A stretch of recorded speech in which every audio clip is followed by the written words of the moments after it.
What's going on, everybody, and welcome back for another episode of the Zaka Podcast. Today's episode is a little bit different than what we usually do. Normally, we discuss about gaming news or just game-related topics, but today, we're actually going to talk about game development. And I have two special guests who I happen to be close friends with. One, James Fink, also known as James MK or Paper Legend. He used to work with Acclaim and made a large variety of games. How's it going, man? Doing well, man. How are you? Good. I'm glad to have you on the show. And I got Kayin here, who is the creator of I Want to Be the Guy, the one game on the internet that's pissed off about 90% of the internet. How's it going, man? It's going good, boss. Awesome. And joined with me is the host of the Zaka Podcast, Tokyo Bassist.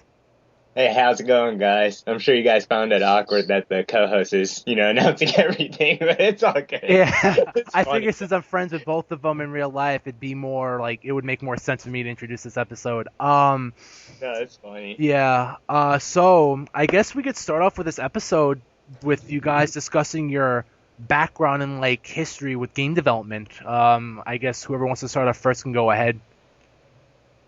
Yeah, for me it was just like ever since like Load Runner on the NES, like just the ability to edit a level, like I wanted to make games. I never really thought I'd be able to make money doing them, but I wanted to make them. Then going through that and CZT and stuff, in DOS, like these really crappy game editors and stuff like that. I just kept like following that trail of like, oh, what's the easiest thing to use now? And moving up and up and up until I just started making I Want to Be the Guy as a project to piss my friend off. And from there, that just grew and grew and grew to the point where I was just like, okay, I got to release this now to actual people. And it just did really well. And now it's like, oh, hey, I should start taking this video game thing seriously instead of just treating it as some weird, silly hobby. That's crazy. Like, did you actually think your project would actually expand and get this popular, or? Honestly, after a certain point, yeah, before I released it. Like about halfway through the game, I was starting to think like, this game could get really popular. And it basically turned out about my median expectation. Like, because wildest dreams are always wildest dreams, and then like that, like, it did better than my lowest prediction. So, by a good amount, so felt pretty good. Awesome. Now, that was interesting how you cited Load Runner as a source of inspiration. Now, Load Runner, if I recall correctly, that did have a level editor in it, didn't it? Like, that's the old... Oh, yeah. Okay. Just experimenting with it, just trying to create weird situations just to see what the game would do.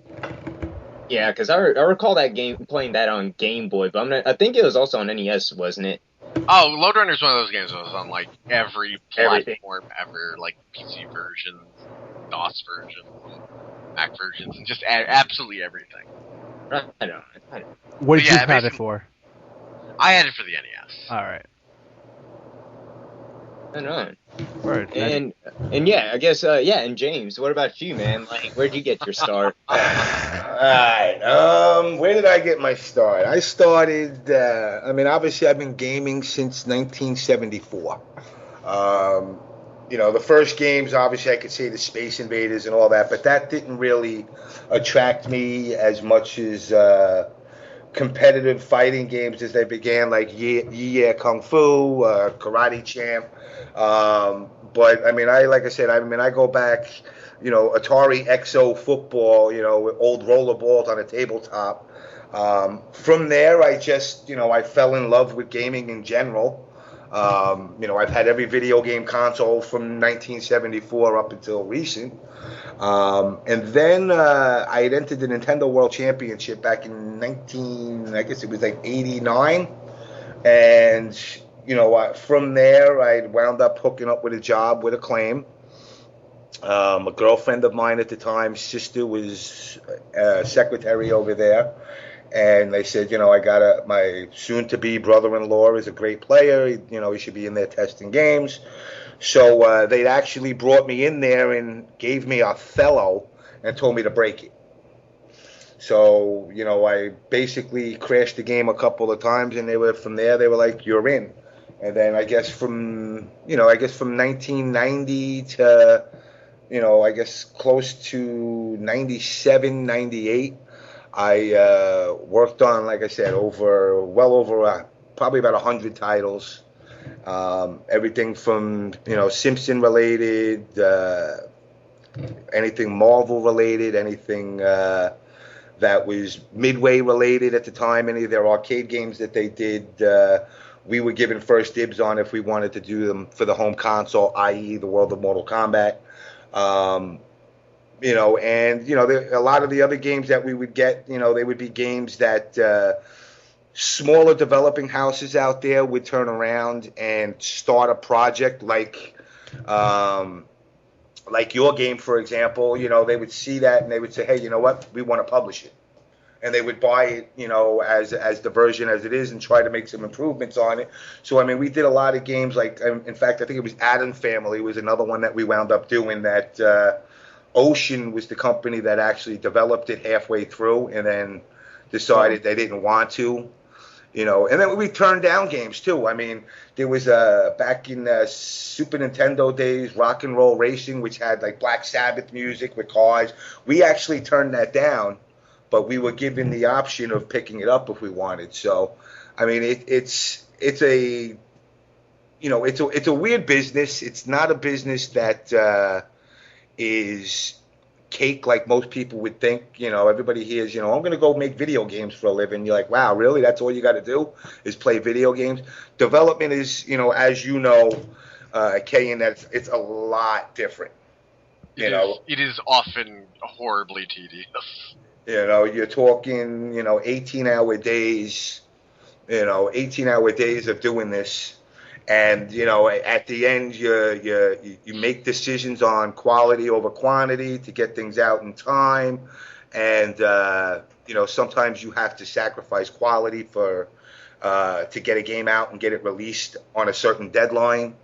So it's definitely, it's not the cakewalk that a lot of people think.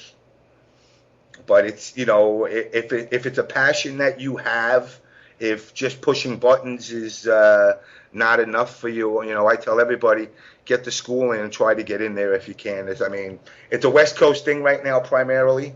My phone is ringing off the hook, by the way. Why is that? I hear that stupid pigeon noise or whatever it makes. But, it's definitely a field that if you have a passion for games, you could definitely grow in it. That's good. Word. Now, do you guys think it's a very competitive field? Because the popularity for game development has just exploded since the late PS2 era. Like everyone's been like dream jobs. Like I want to create video games. And it's been competitive about the whole time. It's really the only thing that's really seriously different is the cost of entry. Which was probably somewhat lower back in the day, but people with the skill sets to actually take advantage of that there just wasn't a lot of people with those sort of skill sets that could make their own development kits for like the NES. Like you can find pictures of people who did this. And now you can do indie stuff because now we can support smaller market games. People actually buy $5 games instead of having to have huge budget games. But even then, among indie people, it's now super competitive. So it's always been like, except probably like around Atari where you had the video game to crash, like there's always been a huge amount of competition. And it's hard to really say when it's had the most, I think. James will be able to speak way more on this though, because he actually lived through all that as a developer. Yeah. I think there's more opportunity. There's a lot more opportunity now. Like you said, with the whole indie scene picking up, it was harder for a small development house to actually publish a product because you need the money. If you don't have the capital to release a product, I don't care how good of a game you can make, you have no way of mass producing it. And, at the time back in the day, companies like Nintendo, who were very adamant about quality over quantity, would only allow developers to make, I believe if I'm correct, it was either 3 or 6 titles a year. And this way they felt like they would secure more quality games, that would get the quote-unquote, if you remember back in the day, all Nintendo games had to get the Nintendo seal of approval. Yeah. That was based off of their quality assurance department looking at the game and saying, is this going to be something that, is worth $50 for a kid to pay? One of the tricks that, we used back in the day was we kind of came to the conclusion that, we came under Acclaim Entertainment, Flying Edge, Arena Games, and LJN, which by doing that allowed us to release more titles under NES, because I believe we used LJN for NES. We used Acclaim for NES. We used Arena for Genesis. And we used Flying Edge for both, if I'm correct. It might just be Genesis as well, though. And in this way, you were allowed to get as much out that you wanted. Now, the new developers that are out there, they're giving opportunities, not to add controversy into this, but this guy Keith from Chicago made this game Dive Kick, which has got some popularity, Oh, yeah. That's actually going to be at a fandom fest that's coming up actually soon. They're going to be showcasing that, so yeah, I've heard of Dive Kick. Yeah, games like that wouldn't even be an option back in the day. Mm-hmm. The fact that something like that, I like to see stuff like that, because there's a lot of talented people out there that have the skill set to do games and create games, but don't have the outlet to produce them. So, giving people this indie, and Microsoft's very supportive of it, and Sony's been very supportive of it. It's giving these people an opportunity. One of the things that you'll notice over the years, though, is a lot of these major companies are going belly up. Yeah, companies like Acclaim, companies like Midway, companies like THQ. Yep. Yeah, it's because of, it's the war that I had with Acclaim for years, is quality over quantity. I wanted to put together games that made you say holy shit when you played it. Their attitude was, as long as we please the stockholders, the stocks will go up, so just get out as much as you can. You get in a situation where it's like, I can release 6 titles a year and make $1 million on each of them, and that's $6 million. But those 6 titles are crap. Or I can make 1 title and make $6 million. Now, it may take longer to develop the game, but at least now your name is going to be synonymous with quality games over just throwing out garbage. Yeah. Now, I actually had a question for you guys. You guys actually are known for, I've seen like the few games that you guys made, and I've noticed that you guys have a trend with it where you guys make some pretty fucking hard games. And I was wondering, but despite all that, they're still successful and well known. Would you guys care to elaborate a little bit on that? Like how you guys go about balancing difficulty with actually making a game that people want to play, I guess. To be honest, our balancing process was kind of heinous. We basically, what would happen is, as an associate producer, you were given the job of getting the title out by, a certain date. Realistically, though, you were given 4 or 5 titles that you were sent to do. So let's just say, for example, I got on my plate, Bart's Nightmare, Mortal Kombat, NBA Jam, and I don't know, X-Men. I got 4 titles, but now that's not just 4 titles. That's 4 titles across every platform. That was Genesis, Super Nintendo, Game Boy, Game Gear, Sega Master System. It was also NTSC versions and PAL versions, so you had the Mega Drives. So now 4 titles actually become, each one becomes literally 8 titles because of the various systems that you got to develop it for. So now you're doing 32 titles a quarter that you got to get these banged out. So you get to a point where it's an impossible task. It's just not, it wasn't realistic tasks to ask somebody to try and get out the best quality games they could within that set time frame. So what would happen is you would have to make crazy sacrifices that you didn't like. I remember, specifically, I believe it was Spider-Man versus the Sinister Six. And Spider-Man kind of looked like Danny DeVito in a suit. And I would say to these guys, I'm like, guys, not for nothing, Spider-Man in the comics is traditionally this skinny, lanky kid. But for some reason, you made him look like a bald, fat dude. And they said, "No, don't worry about it. It's all right. They'll, people will be." And that was where the frustration would come in. Now, as far as the levels of difficulty, in all honesty, would amass the shitty quality of the game. I'm being serious 100%. You look at a game like Friday the 13th, which was crazy hard. It was because the game was garbage.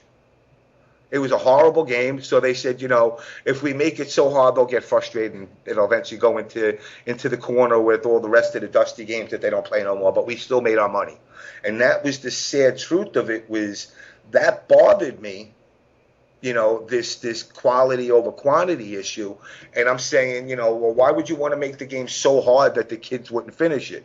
On one of the episodes of the On Blast show, I had mentioned that when I did the Uncanny X-Men, there was a bug in the game. And in order to finish the game, we basically had to give the cheat code. But what we did is we actually printed the cheat code on the actual cartridge itself. So, in the game, you were supposed to grab these discs. And when you would grab these discs, it would give you a saying that was encrypted, and you would pull out the words. And eventually, it would tell you to look on the cartridge for the key, the final key, which, basically is telling you got to turn the game off and take the game out after you finished it to get to that point to look for this key. So you would play through the game and have to turn it off to get to the boss. And then there was a cheat code in it that would let you get to Magneto right away. That you would look on the cartridge, and it was like something really silly. If I remember correctly, it was like select BA. You know what's fucked up about what you just said? Dude, like a nostalgia rush just happened, and I remember reading that in an old game magazine, dude. I swear to God, like, like so much nostalgia right there. Like, dude, dude, yeah, that's fucked up. You worked on that game? Yeah. Oh, man. Dude, but that's where, like I said, it was the things that would happen, that it got to the point where, you were pressed for time, and they were like, rush it, hurry up, get it out, hurry up. The mentality was every day the game don't get out, we're losing $1 million. And as a young kid, you hear that and you're like, oh shit, I got to get this game out there. I got to do what I got to do. And it was like, they would be like, hey, why don't you just make the last boss so fucking hard that they can't finish it? And it's like, wow, so you're telling me you want me to make a kid sit with a game for 12 hours to get to a boss that's so asininely hard that he can't beat it? And that's pretty much where setting the level of hardness for games in general. Now, obviously, fighting games, was a different, was different in general. But you tried to bring some sense of balance to the game. But for the most part, yeah, it was, making it more difficult was really to mask your own mistakes. Huh. Which I guess in turn now, like, kind of comes to kind of full circle. The opposite. Be the guy. Yeah, I was gonna say, like, I want to be the guy. Like, it's still like a very doable game. You care to explain how you like actually managed to like, balance the game? I guess, like, make it hard but not impossible. Well, I mean, you would get games like Double Dragon 3: The Rosetta Stone, or Aliens 3. Aliens 3, for example, the way we made it harder is, you would armor things, like the aliens would get more armor on them. It would take more shots. The randomization where they were generated randomly would become more frequent, obviously as you progressed in the levels. But at the same time, you don't, with aliens, I think that came out pretty good for both Genesis and Super Nintendo. And it was more, again, the ending sucked, because the ending was Aliens 3, in the whole pit and trapping them and all that. It was kind of stupid.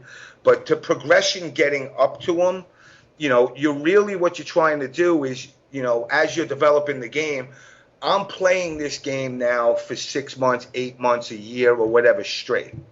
So I'm already at that level, where I can say I'm like a top dog at this game.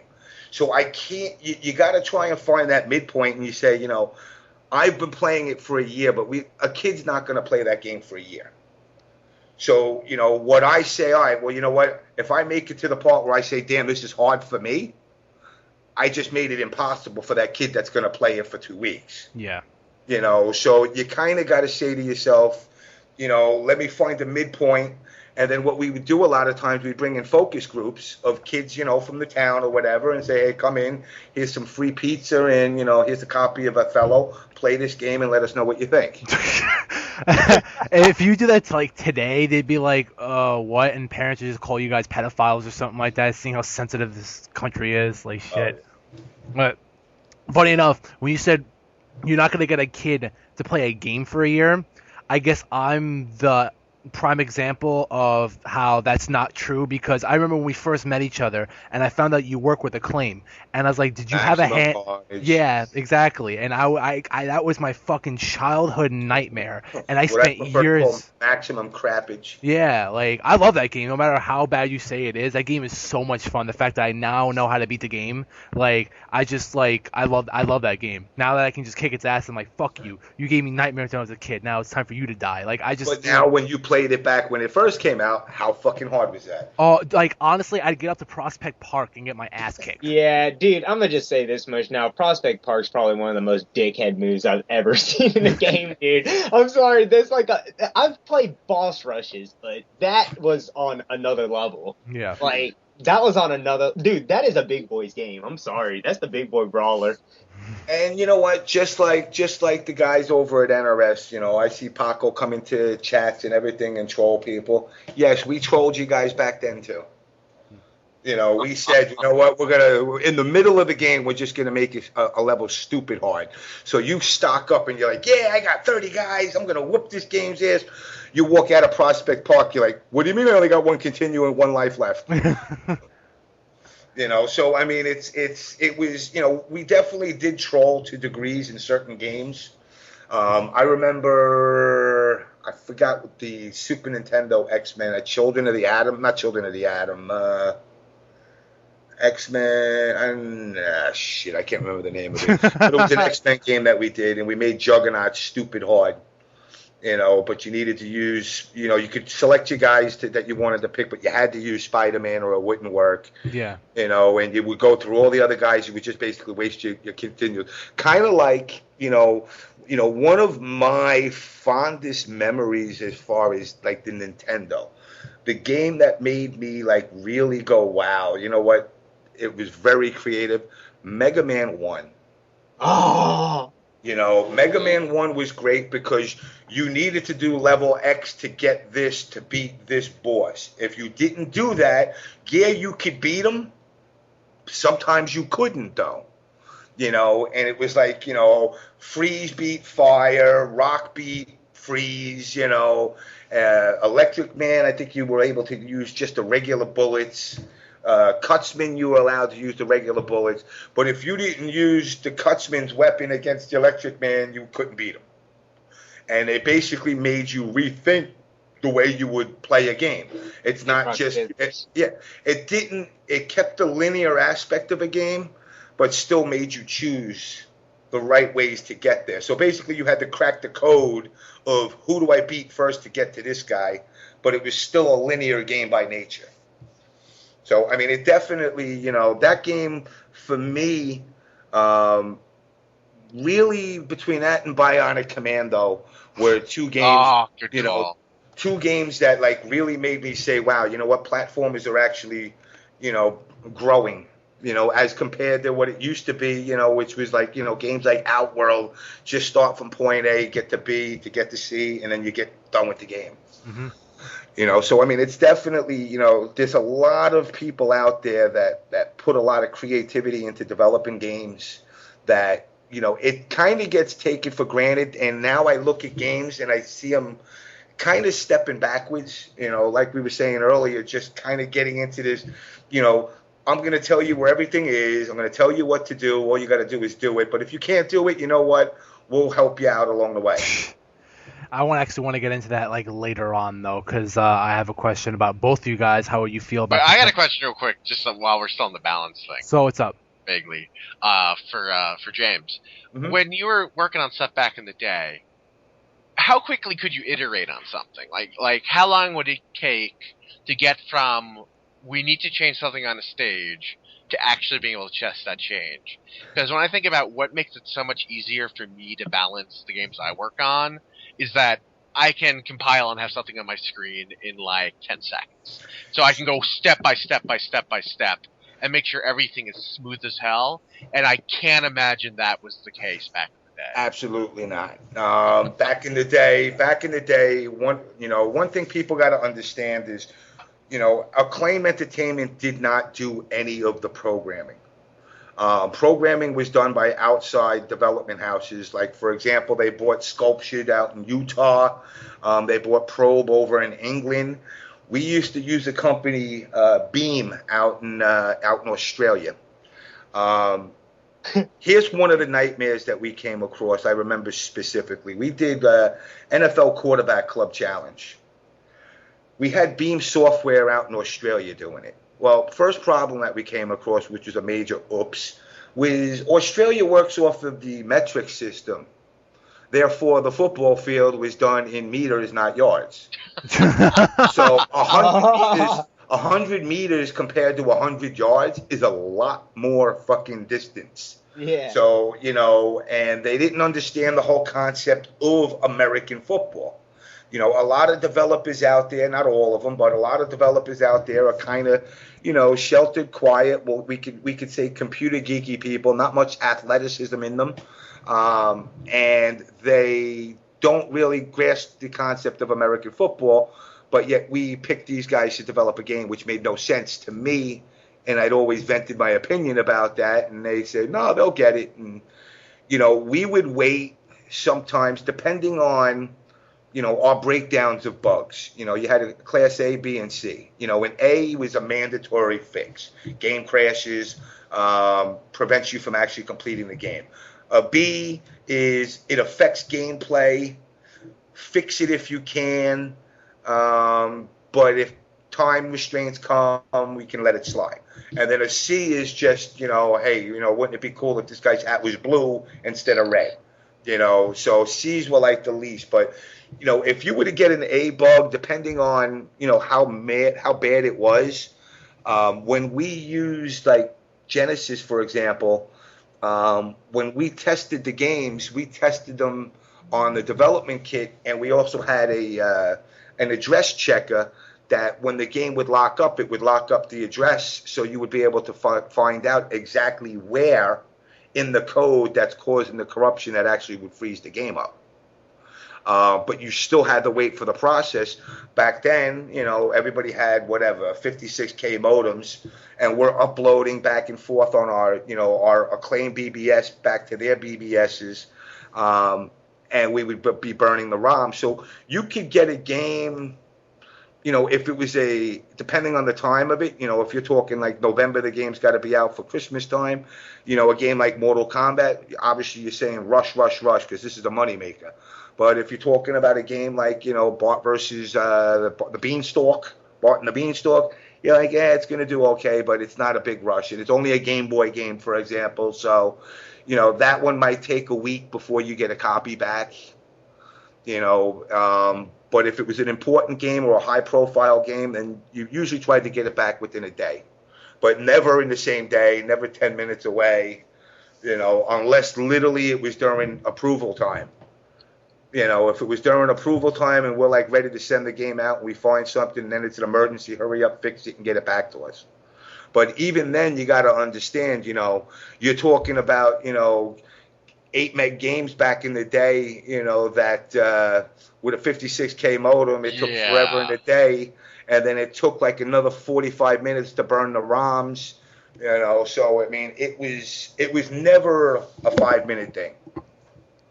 All right. Yeah, because I would say just to finish this topic up, the most important thing is just having the time and the ability to test what you do. That's what makes a balanced game. And if you're in a situation where you're rushed all the time, like it sounds like James was most of the time, like that's why a lot of those games weren't particularly balanced. Like you just can't. Like you can get lucky, but if you don't have the time to go over things and be really, cautious, like what can you do? What can you expect people to do? Yeah. Well, I mean, one of the things that was notorious for me is like when I would go to the E3s and, we were showcasing our product and I would meet with all these other developers, some other companies, they would joke around with each other and they'd be like, oh, yeah, we're coming up to crunch time for Christmas. I'd be like, no, when isn't crunch time? Every day's crunch time for us. It's a 24/7 thing, 365. Yeah. I would wind up, there was days that I had the owners of Acclaim turn around to me and say, look, I got a shower upstairs. There's a bar across the street with food.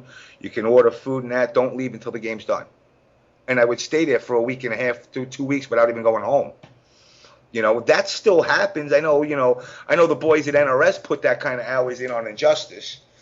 So, I mean, it still happens, but it's not as, they're working on Injustice and that's it. Yeah. We were working on everything under the sun, and it was like you just knew that you couldn't, I'm playing a Game Boy game at the same time I got a Game Gear in my other hand while I'm playing on Super Nintendo and a Genesis. And that kind of goes back, I guess, to the whole, more recently, it's been like a big boom almost that, having an easier time porting games, I guess, because now for the most part, all the consoles and the PC version, all that usually is like either scalable or really similar, Yeah. Mm-hmm.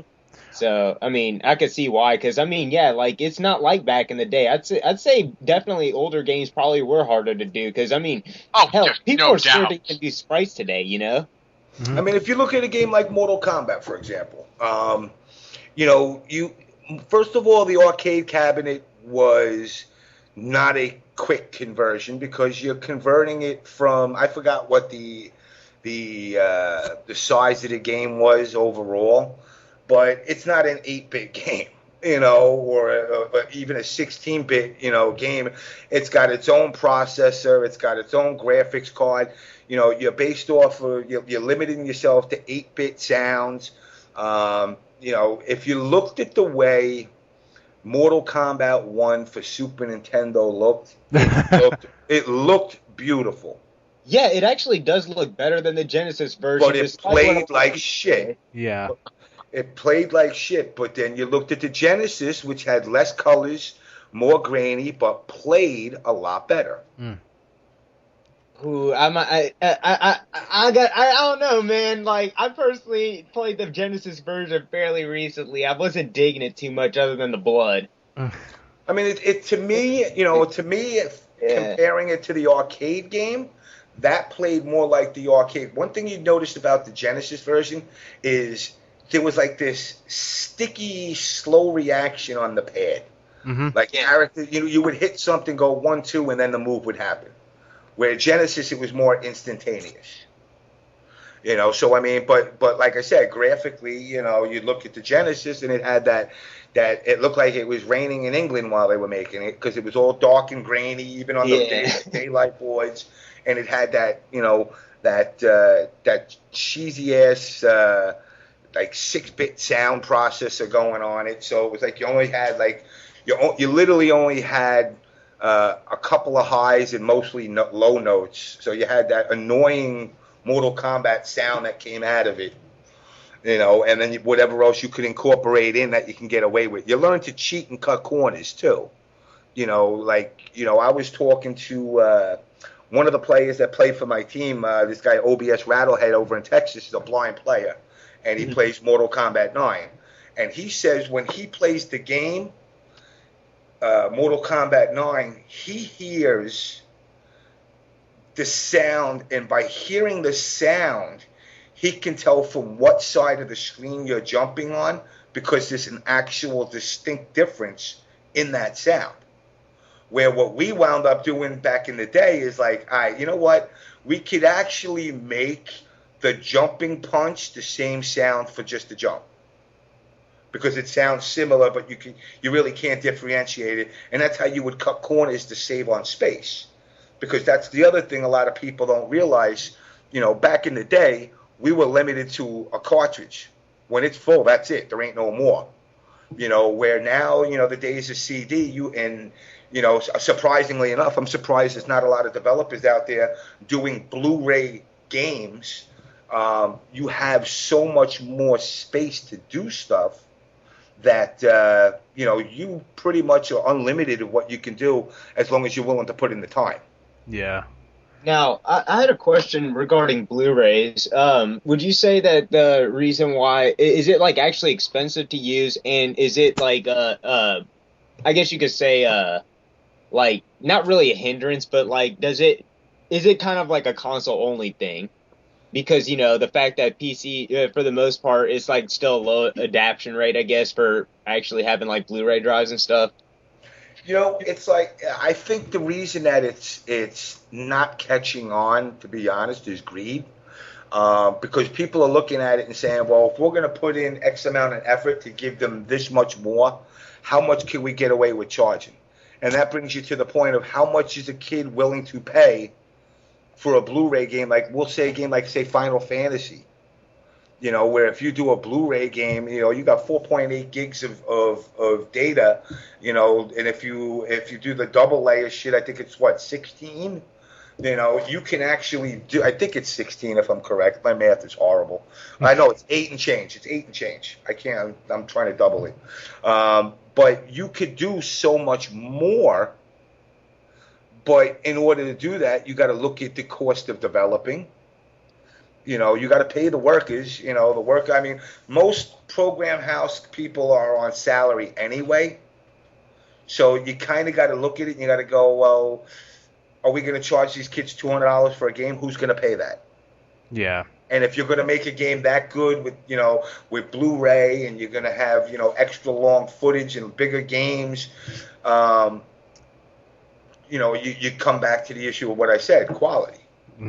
You know, to put that much time and development into a game where, you know, a lot of these companies are going to say, hey, you know what, why don't we just put out 2 DVD versions of it, and, you know, it'll just be, we can get 2 games out quicker than we can to 1. Yeah. You know, and honestly, what you just said about whole like greed thing, man. Oh God, I can't believe Final Fantasy 13 was as garbage as it is, man. Like, Yeah. it just like, I mean, like I said, man, like that's kind of like ties into what you're saying. Just like, I don't know, man. They just don't seem to want to go that whole extra mile. Or I don't know. I don't know if it's developers are lazy nowadays, or I mean, like, I can't really. Also, publishers, I feel like, man, like, I feel like there's a lot of people out there that legitimately want to put something decent out. For example, you know, NIS America, Nipponichi Studios. Yeah. You remember the game Last Rebellion that came out, that trash game? Apparently, the developers of that game wanted to make something like Bayonetta with like the characters from Last Rebellion, just a crazy combo-heavy hack and slash. And apparently, due to NIS like restrictions and budget cuts and all that stuff, like, you know, their budget and stuff like that, like, no, you're gonna make the game like this. It has to be out by this date. We're not giving you extra time. Same thing happened with Free Radical with the game Haze. They were actually looking to make a really good fucking game, you know, like as good as Time Splitters. But Ubisoft was like, "Yo, Raven Rabbits, it's gotta happen. So it has to be out by this time." Whoop-de-doo. And then look what happened to Free Radical. They went out of business. And I feel like even Microsoft kind of pulls the same thing on Rare, where it's like they want to make other games, and it's just like, no, sit down, Connect games, connect. It's yeah, crazy. I mean, a lot of, you know what it is? One of the problems is, you know, when you get into positions like some of these guys at, say, Microsoft, They are in those positions because they got an MBA at freaking, an Ivy School league, and maybe they worked for a big hedge fund group or something, and now all of a sudden they land into the game world, and the problem is this a disconnect. I would not turn around if I had enough money to become, a member of the board of the United States cardio surgeons. I wouldn't turn around and tell them, hey, I think you should use a Q-tip instead of this when you're doing surgery. I don't know nothing about it, and a lot of the times these guys, they're put in these positions where they're expected to put their foot forward, and they put the wrong foot forward. Yeah. And they make bad moves, like with the rental shit for Xbox One, for example. Now they backtracked on it. Yeah. Because they knew that, like, well, hey, and I heard these guys saying, well, we thought you guys, who in their right mind would not want to be able to play games, that are borrowed. Yeah. And that doesn't take a rocket scientist, but it does take somebody that's actually part of the industry. One of the reasons, like I tell everybody, when they're like, oh, yeah, you work for Acclaim. To this day, there's no better sales and marketing department that I ever came across than Acclaim Entertainment's. Because we put some of the biggest pieces of crap together, and it's sold. I.e., Maximum Carnage's red cartridge. I actually sat with these guys, and I came up with that concept of the red cartridge. I told these guys, because I remember when Zelda did it, the gold cartridge, I said, well, why don't we make it like a shiny red cartridge, and it'll be something attractive, And they were like, yo, that's a great idea. They pushed it. There was a guy, the guy's name is Dan Harnett. He actually works for a group now doing the same stuff. It's a company in the city called Blue Water Group, and they basically help market and get titles out there, get the names out there. Phenomenal guy. I mean, he could turn around and take your sneakers off of you and sell them right back to you, and you would pay twice as much for them. But they have that ability to get the names out there, and that, that's very key for these smaller indie companies, if they want to succeed, is get somebody behind you that can push your product. I see Dive Kick pushing hard in the fighting game community, for example. That's not enough. Yeah, but then again, I also felt like Dive Kick kind of come under some sense of scrutiny just because they've legitimately actually like put their shit like in front, of other games that are actually there to be played. So I don't know, like that's also just it's just a thing that's in, a roadblock, I guess you could say. That's a rare situation though, where you're, both a game developer and somebody who runs, fighting game majors. Like that's a Keats only problem, basically. Yeah, I mean, it's, and everybody thinks I hate the guy. I don't hate the guy. He hates me, but hey, you know what? He probably hates me too. But, my thing is, it's like, I'm actually kind of proud that he developed the game. I like to see stuff like that happen in the community. But, like you said, there's a time and a place to push your product. And I understand it's your tournament and you want to push your product, but it's like, if your product doesn't have the legs to stand on its own, don't try to whore it out there. Let it sell on its own, or let the experts, the marketing and sales people, get behind it, and they will get it out there. But to at a time during a tournament, you can't do that. Yeah, that left a bitter taste in a lot of people's mouths. But overall, I still think the game's concept is cool. Very simple. It's not rocket science. 2 buttons. But actually, I think it's more now, right? Yeah, they kind of like advanced on it. They added like new features and stuff like that. So technically, it shouldn't be called Dive Kick. It should be called Dive Kick with extra features. Like it's just like it's more advanced than it was what originally. There's more characters now, and yeah, it's just there. He's like actually trying to make twice the dive, twice the kick. Yeah. See now, to me, that's a bad thing for him. On a sales point, I understand. You know what? Make Dive Kick. And then make Dive Kick 2 advanced. But he should ride on what he originally had. It was simplistic. It was obviously, since nobody likes to play games that are actually hard anymore, so it didn't take that much to pick it up. Yeah. And he should have rode on that. And it's more now. Now it starts to become My Little Monster, because when do you stop? Exactly. I feel the same way. I thought, like, when he was doing the Kickstarter, and then eventually, announced that, like, oh, we're doing new graphics, and this is after I got into a fight with him because I was criticizing the Kickstarter. And I said, like, oh, okay, that makes sense why you're asking for money now, but it's like, why are you upgrading the graphics? The amazing thing about this product you just made is, like, you don't need to have great graphics. Like, in fact, that's part of the joke.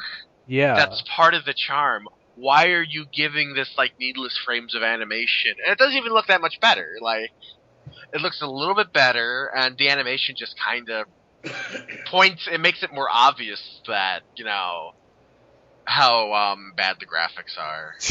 I mean, I don't want to say bad, because it is kind of purposely sort of like that. Like, but he started to incorporate super moves now, and it's like, really, like, what is it like? Is the feet go on fire? Like, what the fuck do they do? Yeah, every character has something different. That's weird. Like, when I first saw Dive Kick, I thought it'd be a good idea if that was like a smartphone game. Just something you'd play and they go like, oh, I'm just going to jump and kick and just try to beat this guy up, while you're on the train waiting because, you're just pissed at Temple Run or you just cut too many fruits in Fruit Ninja. Why don't you play some Dive Kick on your smartphone? You know what? And to be honest with you, that's what I was kind of hoping he did. I'll tell him right now. I would have bought your game as an iOS app. Yeah, like that would have been a nice little fun smartphone game just to pass the time. But now he wants to make it like an actual fighter, and it's just I don't know. I feel like he's gonna. Honestly, I feel like he's getting too creative to the point where he's gonna get crushed under his own weight, and like he's gonna put too many good ideas into a game, and that game's just gonna fail. Like with other games that have come out with too many good ideas into one. I take an hour train ride in and out of the city every day, and you know what I play? Injustice, the phone app. Yeah. And I love the game. I'm like, you know what? I haven't even. I think I played the actual PlayStation version twice. And, but in fact, I think I'm up to like day 150 on the app. Damn. Every day I at least log in to get my free shit. Yeah. And it's simple. It's not, it's not doing, it's not like, one of these games where they incorporate the overlay of like a joystick. It's just tap, two fingers down the block and taps and swipes. Yeah. And hit your special. That's it. Very simple. But you know what? It's enjoyable. It levels up, like what you were saying earlier about the level of hardness. It does get the stupid hard, where they try, I think, to force you to go buy shit. But, I didn't buy nothing for Farmville. I'm not buying nothing for Injustice. Actually, I actually want to backtrack a bit because I actually want to know Kayin's input, because you were talking about balancing games before. I want to know, Kayin, specifically, how did you balance out I want to be the guy? And if you actually, literally, sat down for, a long period of time and balanced the game out, how much harder was it beforehand? It would just vary a lot. Like, I would lay out a level, just small sections, because, again, working on a small game on modern equipment, you can iterate rapidly. Yeah. So, try something out, see how the jump feels. Like, okay, maybe that should be a few more pixels, a few less pixels, recompile again. And I would just do that over and over and over again for everything. And then after I did that a ton, I would send it to other people. And after doing that a while, I had a good idea, how much better I was than the people testing the game. So then I kind of knew, if I can eventually do this kind of consistently by the time I'm done designing it, it's probably around the right amount of difficulty, and I can kind of base it off that. Yeah. But, yeah, I don't know. It's hard to describe how you would exactly go about that, but you just kind of have to develop a personal, metric. Gotcha. Just by having people test the game and testing it a lot yourself to kind of know, what sort of things tend to give people trouble, and then sort of compare that to your own skill and use that as sort of a judgment. Gotcha. And then you keep doing that, too, because you're going to keep, as your testers get better, as you get better, as new players get better, as you have new players test it, it's going to change, so you got to be constantly recalibrating. But, yeah, it's like drawing, it's like coloring a picture or something in art. It's there's no other answer but time. Yeah. All right, I gotcha.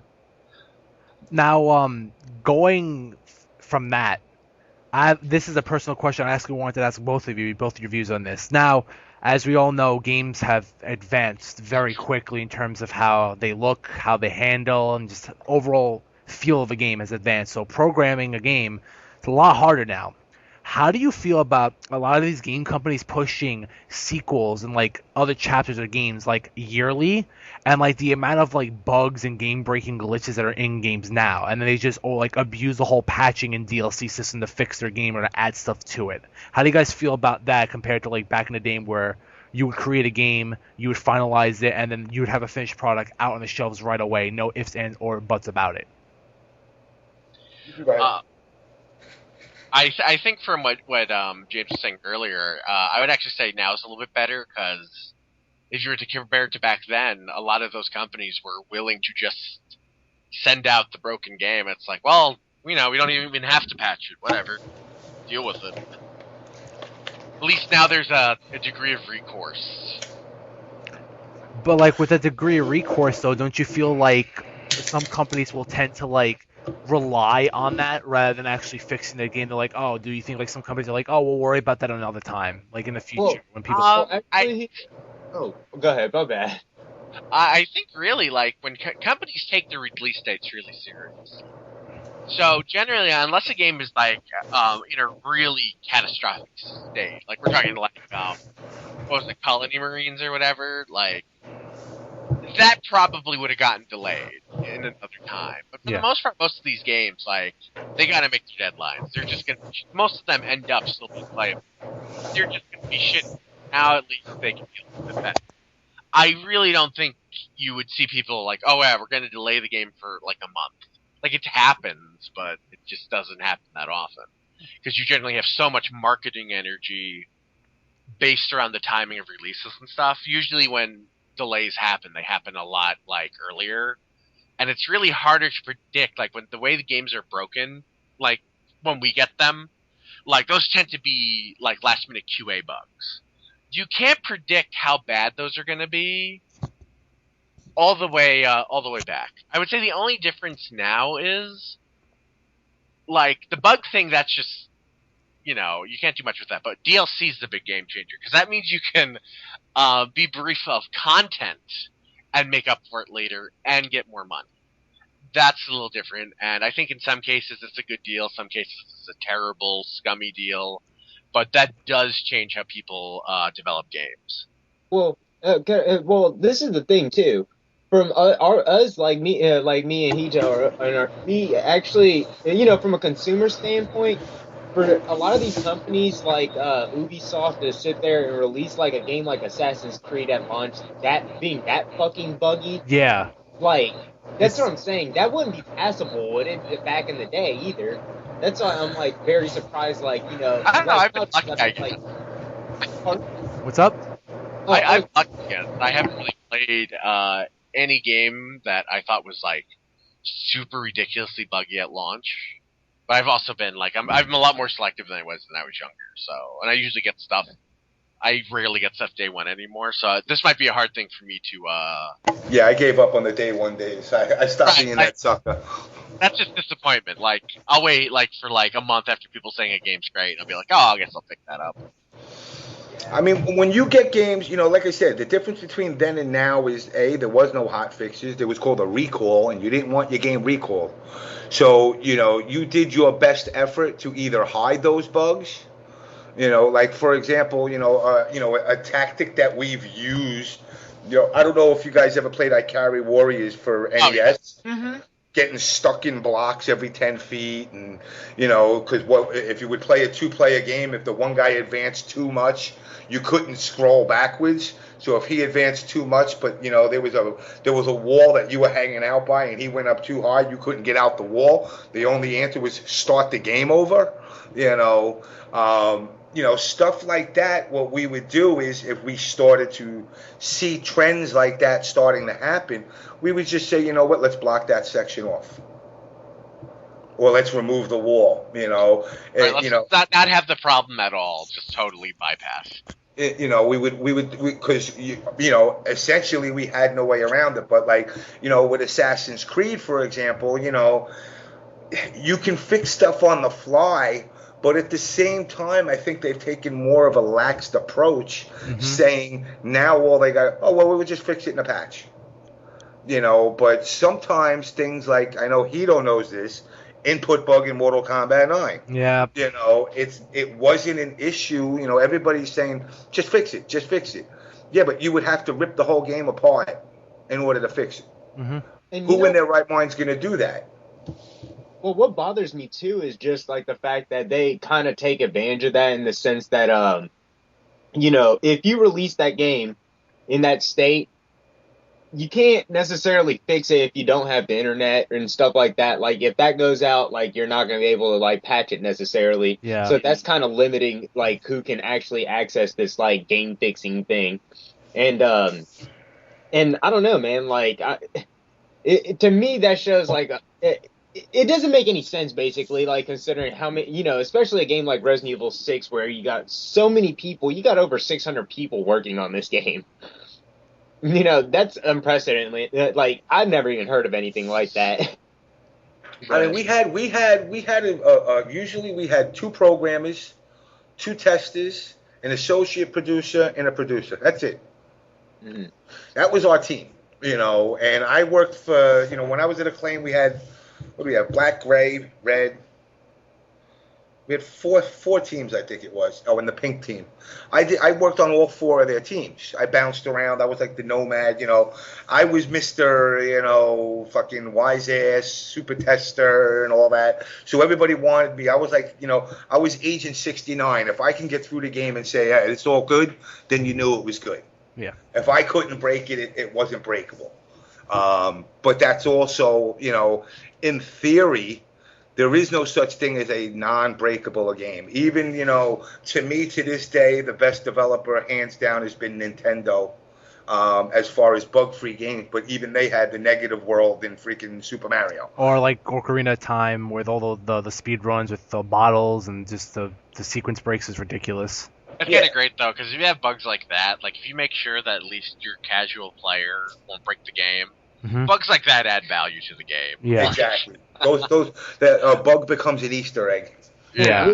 But would you guys also say that, if a game undersells, like, don't you think? Do you feel like that's kind of unfair to the customers that did buy it, and, like, not get a patch to fix their broken game? Like, I don't know. I've seen situations like that happen where it's like a game just clearly didn't sell that well, but they knew damn well that game was busted. And it's like, if bad word of mouth or whatever gets around that the game's decent but it's broken, then people aren't gonna buy it. And this I came from Nintendo and the Atari, so for me this is business as usual. It's always unfair to the consumer when he buys a game that is good. The only difference now is you might have your game fixed and it might be better, and that doesn't mean it's good.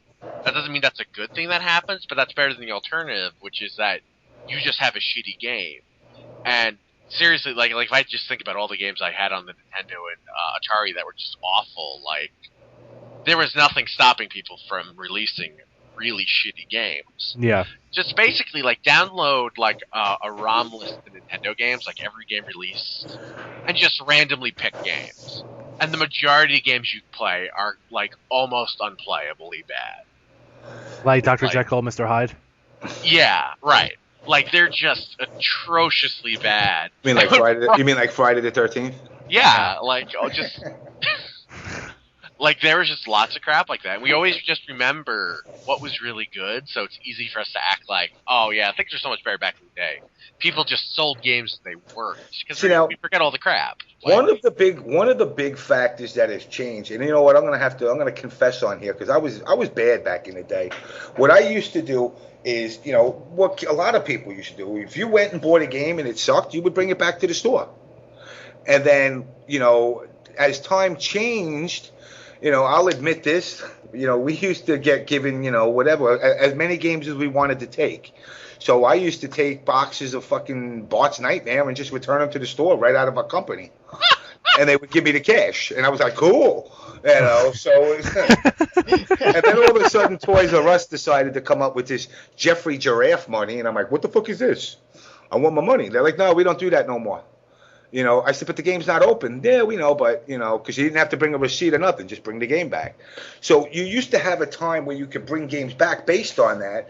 But what kind of has happened is, they were getting a lot of shit back. And they're complaining to their distributor saying, I'm buying, 100, or whatever, 10 titles from Acclaim. And people are bringing these things back faster than we can put them on the shelf. And, then they started to change the rules of the game. And they said, you know what? Let's not let them bring it back if they opened it. You can only get the same copy. Well, what's the point of that? The game's a piece of crap. That level of, they try to trend themselves like the movies. Yes, you can get your money back at a movie theater if the movie sucks, but you're going to really have to push it and start a fight. And, but the point is, it's like they basically are telling the consumer, if you were the sucker that bought it, shame on you. Yeah. But thanks for your money. And it's sad that it's gotten to that point, because that kind of gave developers a cushion to make shit also. Now, granted that, if I make, X game and it sucks, and now, my distributor comes back to me and he's like, yo, dude, I sold, whatever, 100,000 copies of these games, and there's still 99,000 copies of this piece of shit on the shelf. What am I going to do? I can't take those games back because I don't want them back. But what I'll say is I'll hook you up. I'll give you a deal. I'm actually releasing, Bart's Nightmare 2, and I'll let you have this, and I'll throw in I'll throw in 10,000 extra ones. So, so they're whitewashing it, and they're saying, all right, you know what, that's cool, but this game better not suck. And you're like, yeah, it's good, I swear. And it's garbage. And that's what killed a lot of these companies, is, like I said, a constant flow of shit titles, and that's not just based off of gameplay. That could be based off of bug fact. Bug fact is, depending on how bad they were, make and break a game. Obviously, if you're gonna tell me that, I have to have a certain video card on, like, say, even a PC game in order to finish this game, but you charge me $80 for the game, I'm gonna be pissed. That's like Crysis at launch. Yeah. Exactly. I mean, Crysis is a good game, but it's like, what do you mean I got to have a Pentium 12 with 450 gigs of RAM and 16 video cards in my computer just to run it? And that, that hurts the industry too as a whole. But now here you go. The give and take on it is, but now you're trying to give quality over quantity. So you're trying to make a quality game, but it's like, the regular home consoles, you're basically beholden to whatever they put together, as compared to, say, PC, which is, hey, I'm telling you now, if you go and you get an i7 with, an NVIDIA, what are they up to, 760, you'll be able to have the greatest experience of your life. But if you're going to come out with an i3 and, a GT200 series video card, well, you're not going to get the optimal experience. But it's kind of like you see it and you're like, wow, I want this.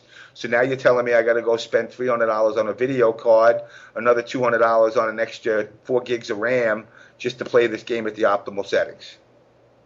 And that give and take, has basically empowered them for the longest time over the consumer. Now, in the long run, obviously the consumer has the final say because, like I said earlier, look how many companies are now defunct. Mm-hmm. And that's because, people say, oh, you know what? Acclaim meant a lame because I'm not buying anything that they make called a game because it's horrible. And you learn to stay away from it, and that's what hurt them in the long run. Look, Turok was a great game. Shadow Man was a piece of garbage. And it's like, it's kind of like, when it comes to game development, I tell everybody this. if you laugh at you, if I tell you a joke and you laugh at it, it doesn't mean it's funny. It just means you like it. And a lot of the times what happens in the development side is a lot of these people out there are the guys that laugh at their own jokes. So they think if they think it's funny, everybody else will think it's funny. And a lot of times it doesn't translate well to the consumer. And they're going, but I thought it would be great if Bart, ran around the screen farting all the time. And it's like, no. I mean, it sounds like it's cool for a minute, but after 10 minutes of it, how many times have you played a game where all of a sudden something in the game happens? You're like, that's really fucking annoying. A lot of the time. And they're thinking when they're developing, oh, this is the greatest thing. I mean, perfect example is the whole concept with Resident Evil running around with the chick who decides to go take a crap when you're trying to do something. And it's like, yo, come here. Oh, okay, hold on, let me finish what I'm doing. And it's like, you're waiting there 20 minutes for her, or better yet, Metal Gear Solid, beautiful game all the time. But it's like, what was it, a 45-minute cutscene in the fourth one, I think it was?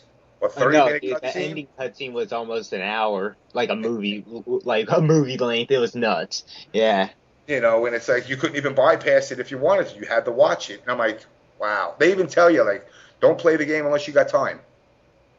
I mean, I like to play games both competitively and casually.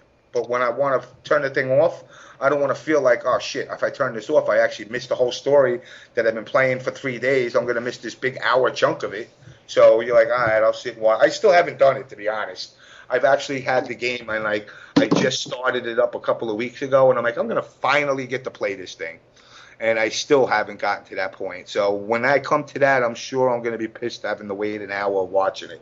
Yeah, to be fair, though, honestly, I'm probably less... I could see where it's stupid to watch, because honestly, I've only beaten the game twice. That's me being fair. That final cutscene is too much. The first time, that's just because that was the first game I had on PS4, or PS3, sorry, so that's why I tolerated it. This time, I was like, okay, cool. I understand it. Fuck it. Yeah, that's me too. I don't get me wrong. I do want to watch it. But to me, that's, It's a chore, dude. But that's his vision, which once again I say you can't be mad at him for his vision of what him thinking that people are so captivated by the story that they want to watch it. And it's like, are you making a movie or a game? Yeah. Play the game. I want to go dust off Ocelot. I want to go rat out everybody. I don't want to sit there and listen to basically Snake's birth from childhood to adulthood. So it's like, it's noble to do. Don't get me wrong. I'm not trying to, dissect it or minimalize it in any shape or form. I think it was a great concept, but it's just a bit much. 15 minutes would have been suffice. Honestly, it's a bit archaic at this point, in my opinion, because, I mean, okay, I know I'm not even done with this game yet, but The Last of Us, I'm sure you guys fucking heard of this game all over the place now. One thing I will say that is really a strong point about that game is how the narrative just keeps you flowing with the game. I feel like I'm actually, able to at least, interact with my environment or look around and do my own things while I'm watching a cutscene happen, I guess. The game's not, always just stopping, show you a long cutscene where you're not controlling anything. It's keeping the narrative's going as you're playing the game. And I feel like that's kind of a proper evolution of storytelling and narrative in games these days. I feel like that's one good thing that's come out of games, because you got Metal Gear, you just mentioned. It's you're sitting there for an hour and a fucking half when you could have actually been playing the game. Yeah. And that's one thing I do like about The Last of Us. It's you can at least keep playing the game and get your story with it. I don't know. Even if I go back to Final Fantasy VII.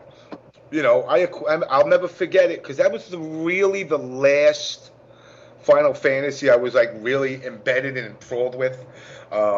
You got Knights it around, and then you fucking equipped the ×4 thing, and you gave it to everybody, and you just made everybody do it, and you watched this 7-minute summoning spell go off 28 times for each character. Oh, it was so painful. And I'm just like, can I bypass this? I know what's going to happen. You tell me it's 9999999 damage anyway. So let's just bypass it. But, once again, like I said, at that time in that era with gaming, that was something because it's like, wow, I mean, it's PS1 and it's that's like the hottest, latest and greatest thing out there, and it's CD based, and it was new. But that was back in what, 96, 97? Yeah, 97. So it's like the evolution of gaming has to evolve. Yeah. And like you said, with that game, the fact that you can still be interacting and doing things while other stuff is going on, to me, is a great feature now. That let the player continue doing his thing while other stuff is going on, so you can kind of follow it at the same time. Like the Grand Theft Autos. I love the real world environment. I wish games operated real time. Yeah. I would love a game where, if I turn around and say, all right, you know what, I'm going to go get on a plane in this game, and it's a 7-hour flight to go to freaking, California, I want it to take 7 hours. Man, I'm bored. What am I going to do? Shoot everybody on the plane. Exactly. You know what? That'll be an option. One of the other things I think that should happen in the gaming environment is the incorporation of real stuff. Now, Grand Theft Auto attempted to do it. A lot of other games have attempted to do it with a lot of race games, as far as the streets and the tracks of real cities in France or Europe or whatever. Let's say, I don't know, a detective game. Now you're from Kentucky. Well, if in the game you decide to go to, say Louisville, Kentucky, you're going to go, oh, shit, that's that fucking Denny's by my house. So that's fucking, this Wawa over here. I actually know the stuff that I'm looking at in this game because I can actually relate with. Now, what would be the point of your character going there? Well, it would go hand in hand depending on the type of game it is. Like, say, a detective game, or maybe, when you start the game, it's going to ask you a couple of questions, like where you're from, just give me a zip code of where you're from. And what it'll do is it'll start to actually build that storyline based on the answers that you gave to the questions. All right. Sounds like what Silent Hill Shattered Memories tried to do, but it failed. Yeah. And then had a really shitty ending. So I never played the Silent Hill, so I don't know it that well. But something like that, you could turn around and all of a sudden, it'd be like, oh shit, Franklin Square, all of a sudden you see the places that you actually know. Funny enough, they're actually doing that with a game coming out. It's a Tom Clancy game called The Division. It takes place in New York. It's what if because it's based off of what if this pandemic hit America, and it's not like everyone turns to zombies or whatever. Like they say, they mentioned something in like the teaser trailer how like Black Friday is like the biggest day of the year for people to go shopping, and how like a flu virus could stay on a dollar bill for up to like 14 days or something like that. So what if someone spread out like very contagious and deadly disease on a dollar bill, and it started spreading through Black Friday, and the entire world got sick or whatever, and like people lost their minds and started fending for themselves or whatever. So it's like a survival game, but like no one's mutated. It's just people just losing their minds trying to fend for themselves. And like you're in New York and like Manhattan, and these are like legit streets in Manhattan. Like that's some dude's house. Like you walk by and be like, oh shit, that's my apartment. You know what I'm saying? And yeah, but for me, like that's cool, but we live in New York. These guys don't live in New York. I know, so, but I'm just saying. I'm just saying. So, yeah. For me, I'd be like, you know what? Well, give me a way that, like you said, the flu pandemic spreads. Well, how long is it going to take to get to, say, Kentucky? Yeah. And then, like, he would put in, like, he lives in, his zip code 11111. It'd be like, all right, boom, guess what? So you're going to pick up in the storyline. By the time your storyline actually catches on, this is already transpired in New York, and it's now already spread. So you're actually going to get a different story compared to Hito's, because Hito's in New York. Now, obviously, the results are going to be different, too. Hito's trying to fend it, from, the New York side of it.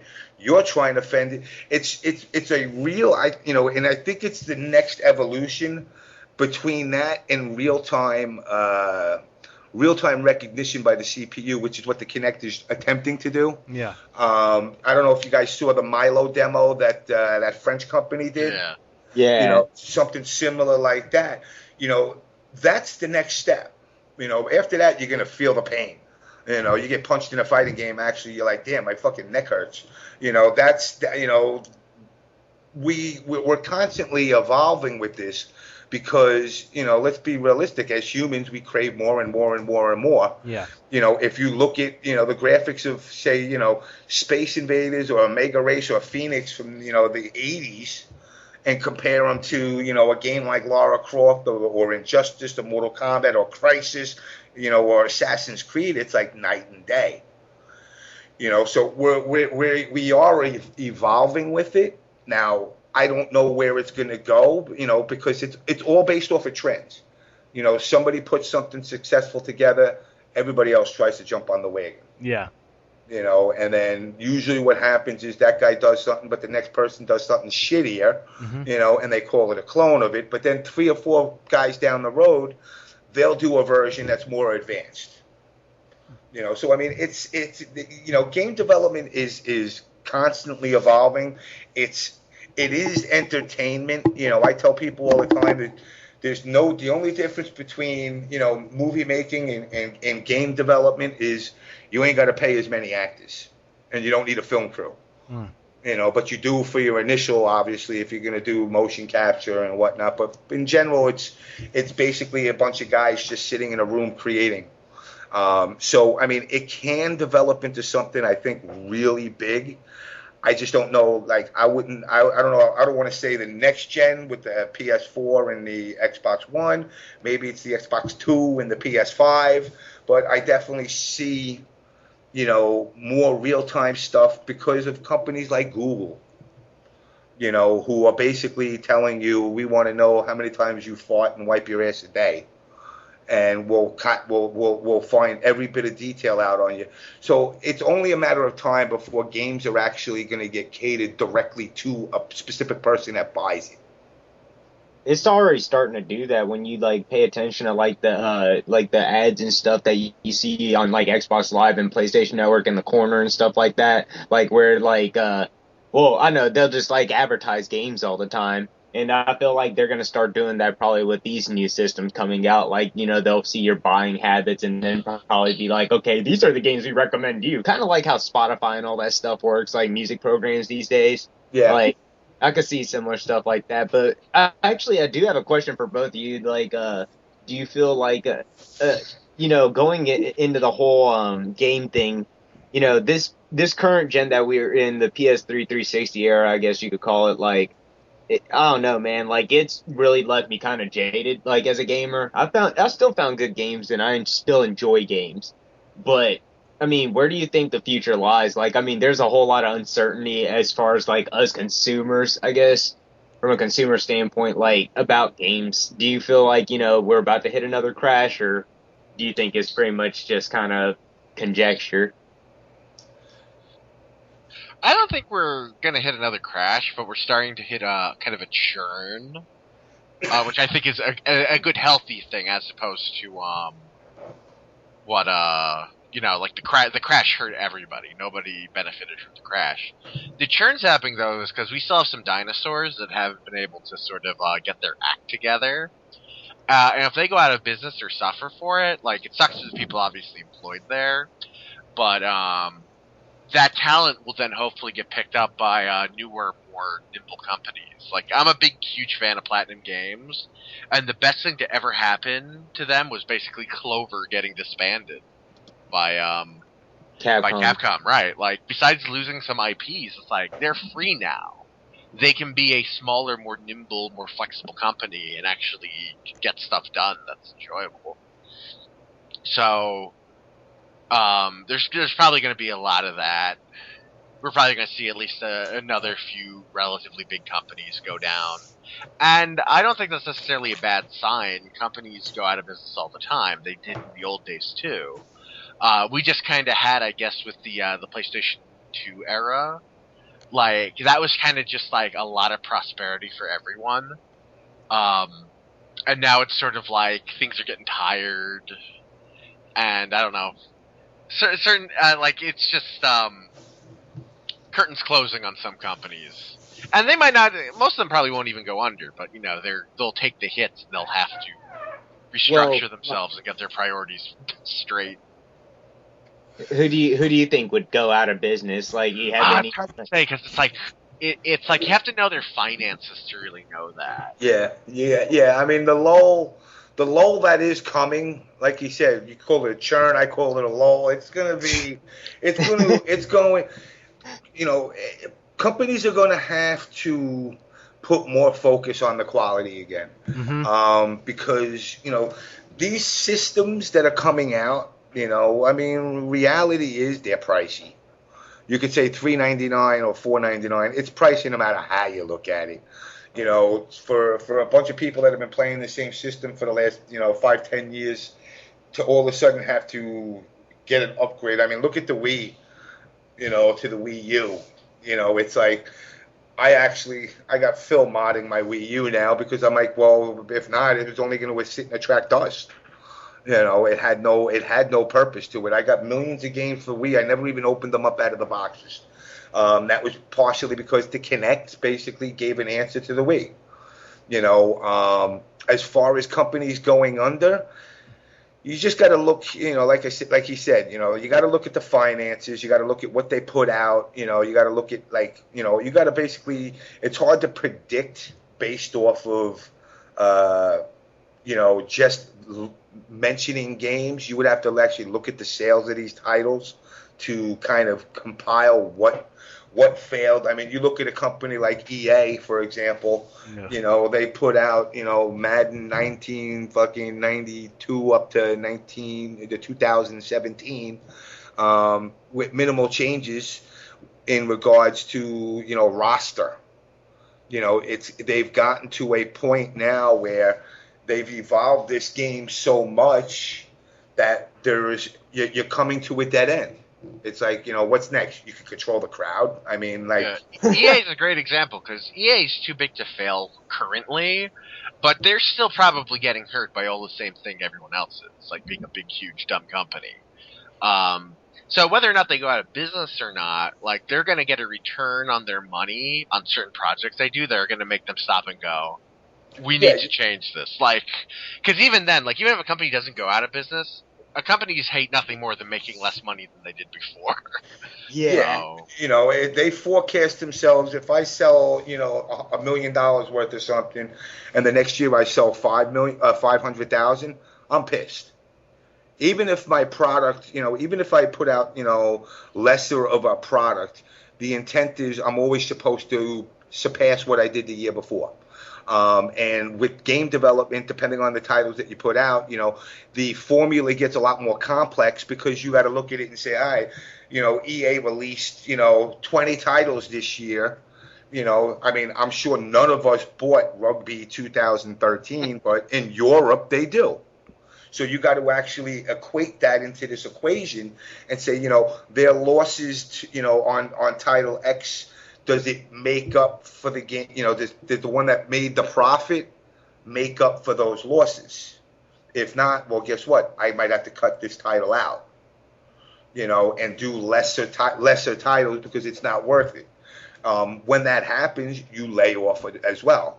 You got to cut the overhead. If I'm only putting out 10 titles where last year I put out 15, well, I'm not going to keep all my employees either. So I mean, it's as far as what would go out right now.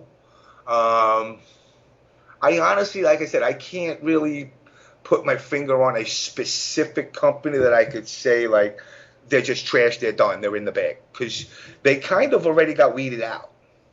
The last, over the last 2-3 years, with THQ, who I knew a lot of guys at THQ. Yeah, that was the big surprise. I was kind of like, I thought you guys had more money than that you could weather it a little bit longer.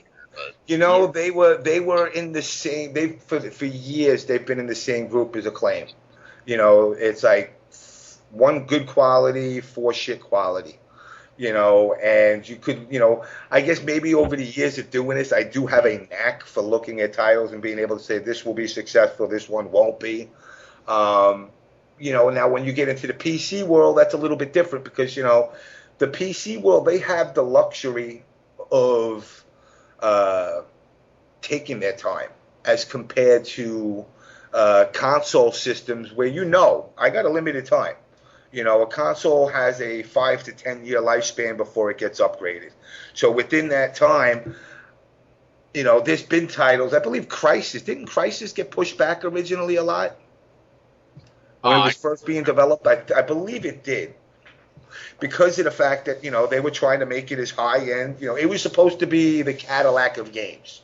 Yeah, that's the problem with PC games is you can have a hardware chase. You really can't have that with consoles. No, because what you see is what you get. Right. So, I mean, like I said, I couldn't put a finger on, like, a specific company that's going to go under. But I see a lot of these companies now, they're going to start pulling back a little bit. From looking at the way E3 was this year, it seems scaled back. Usually, from my experience of going to E3s, it's always been, this glorious super party in downtown LA for a week. And it was more of a push your product, get your message out, and go home. Mm-hmm. Yeah. Where now, I mean, I remember playing fucking Michael Jackson in Primal Rage at Sony's press conference when they Sony's party when they were announcing PlayStation 1. And it was, I guess I'd say it was the glory days. But, I really can't say that's the glory days as compared to, like, the early 83, 84, 85 of Nintendo when it really was, it was that. I would think that's more of the glory days. That was like the Renaissance. Yeah. And now we're going into, let's call it like just like the government right now. It's a recession. Right now we're going into a recession. Companies are being more selective of what they put out there, which is a good thing. I think in the long run it'll help these companies grow. But there are still some companies out there that still have that headstrong, we're the shit, we know what we're doing, and they're inevitably, if they put out a product that's not received well, they're going to suffer. Yeah. Yeah, that's the thing with the recession. Like, not everybody loses in a recession. There are still winners in a recession, as opposed to a crash. So, there's still, we're still in this position where it's like, you can make big. But, we're at a point now where, possibly to our benefit, mediocrity is getting punished, more than before. So. Yeah, no doubt. Especially when you see, because we've actually mentioned this in a previous podcast about games like Heavy Rain. Mm-hmm. It's not that Quantic Dream doesn't put out quality, top-notch quality things with whatever they do. It's just the fact that they have to also understand as developers that they're not making particularly something that's giving me shelf life. It's a fucking rental style game. Yeah.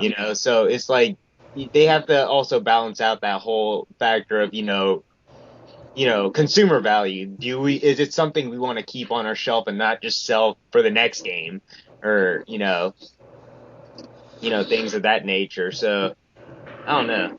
I mean, I think a lot of these companies should engage themselves more and go to a GameStop and look at the shelf and be like, why is there 75 copies of my game on the fucking the used list? That tells you right there, well, your game doesn't have the longevity.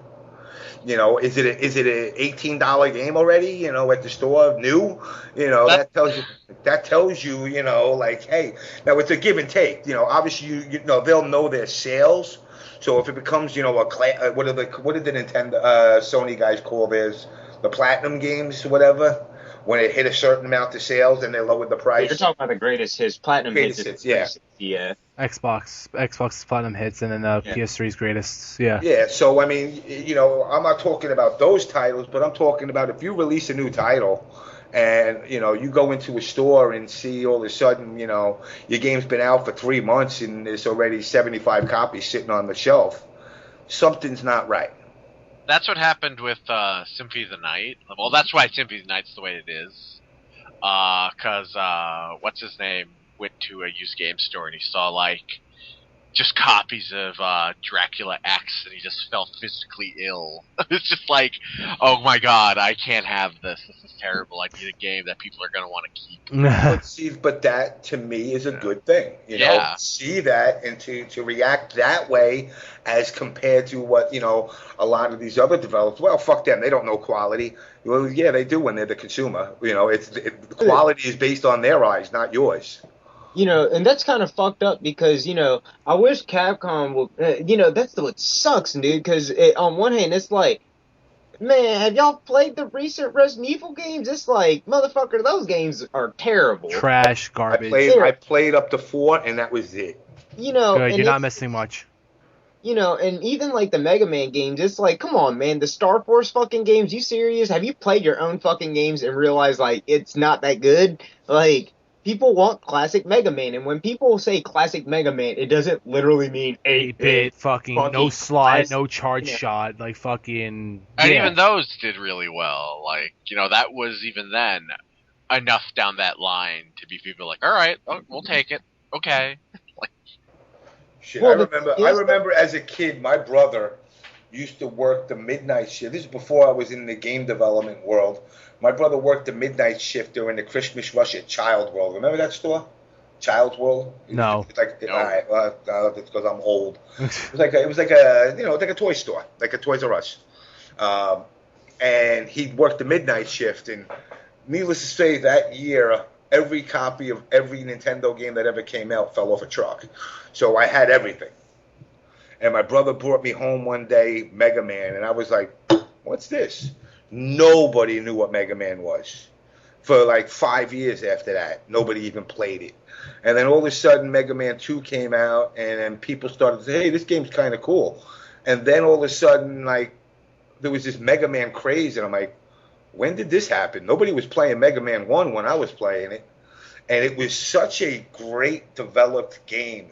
It truly was a sleeper hit. You know, and now, you know, like I said, once they, you know, a lot of these companies, what happens is once they realize they have it, they try to continually just replicate it with minor changes. Like, that's the one thing, like I said, with Ed Boon and crew over at NRS when it was Midway days and everything, every Mortal Kombat, they tried something new. Okay, the 3D era was, you know, something to be desired, but it was new. They tried, you never got the same exact replica of the game before with just an updated roster. You know, they've always put something new in. I wish a lot of companies would do that, you know, but also analyze the title that they're replicating and trying to improve on and say, well, what is it about this game? Don't just, you know, like you said, just don't take Mega Man, slap him in and be like, well, that's the replication part. Now let's just make everything stupid. That's actually the huge hard part when you say, like, yeah, people want classic Mega Man. Because you can't just say that. You can't just give classic Mega Man, or else you get Mega Man 8 or 9. The alternative to that would be the same thing, only with Mega Man X, and it would still be the same thing. It's like, well, okay, we want more Mega Man, but we want that, you know, that degree of evolution. Mm-hmm. Yeah, like Mega Man. That degree of evolution's hard. like when you see these shitty games they release that they fuck up, that's to them actually trying. As bad as that might be. Yeah, like that is kind of funny that you said that, because that's true. Like, people shit on games like Mega Man 7, but I'm like, they actually tried to do something fucking different. Yeah. Once, you know, and that's where credits due. Like, I don't know, man. I agree with you on that. I just feel feel I'm not like gonna say they're doing a good job. I'm gonna say, like, you know, you gotta give them a little bit credit, because they're in between a rock and a hard place, where everyone wants the thing that already exists. But if you give them the thing that already exists, they complain that it's not different. Exactly. It's a tough balancing game, and they're not balancing it well, but they are kind of trying. Look at Mortal Kombat. I'll get in because Hito knows this. All right, Mortal Kombat 2. They took out Sonya and Kano. Mm-hmm. All of a sudden, everybody in the middle, where's Sonya and Kano? Well, wait a second. You know, we all went through the stats on the arcade cabinets in the home console, and they were your least favorite characters. So we pulled them out. Now you want them back. All of a sudden, Johnny Cage pulled out MK3. Oh, well, where's Johnny Cage? Well, you didn't use him in MK2. So we took him out. Where's Scorpion? You didn't like Scorpion. We took him out. Oh, now we want him back. Now all of a sudden you come to Injustice. Oh, take him out. He don't belong in this game. You know, it's so hard. You can't please everybody. Yeah, see, thank you. That's something I actually want to get into. Fucking, it's game developers like me. Like in an earlier episode, me and Brandon were talking about how like a lot of like gameplay aesthetics, like RPG elements, platforming elements, they're all bleeding into one genre of gaming, and a lot of games are just phasing out because they're trying to like to please everybody. And I'm actually going to quote Brandon on this because he used this quote from Bill Cosby.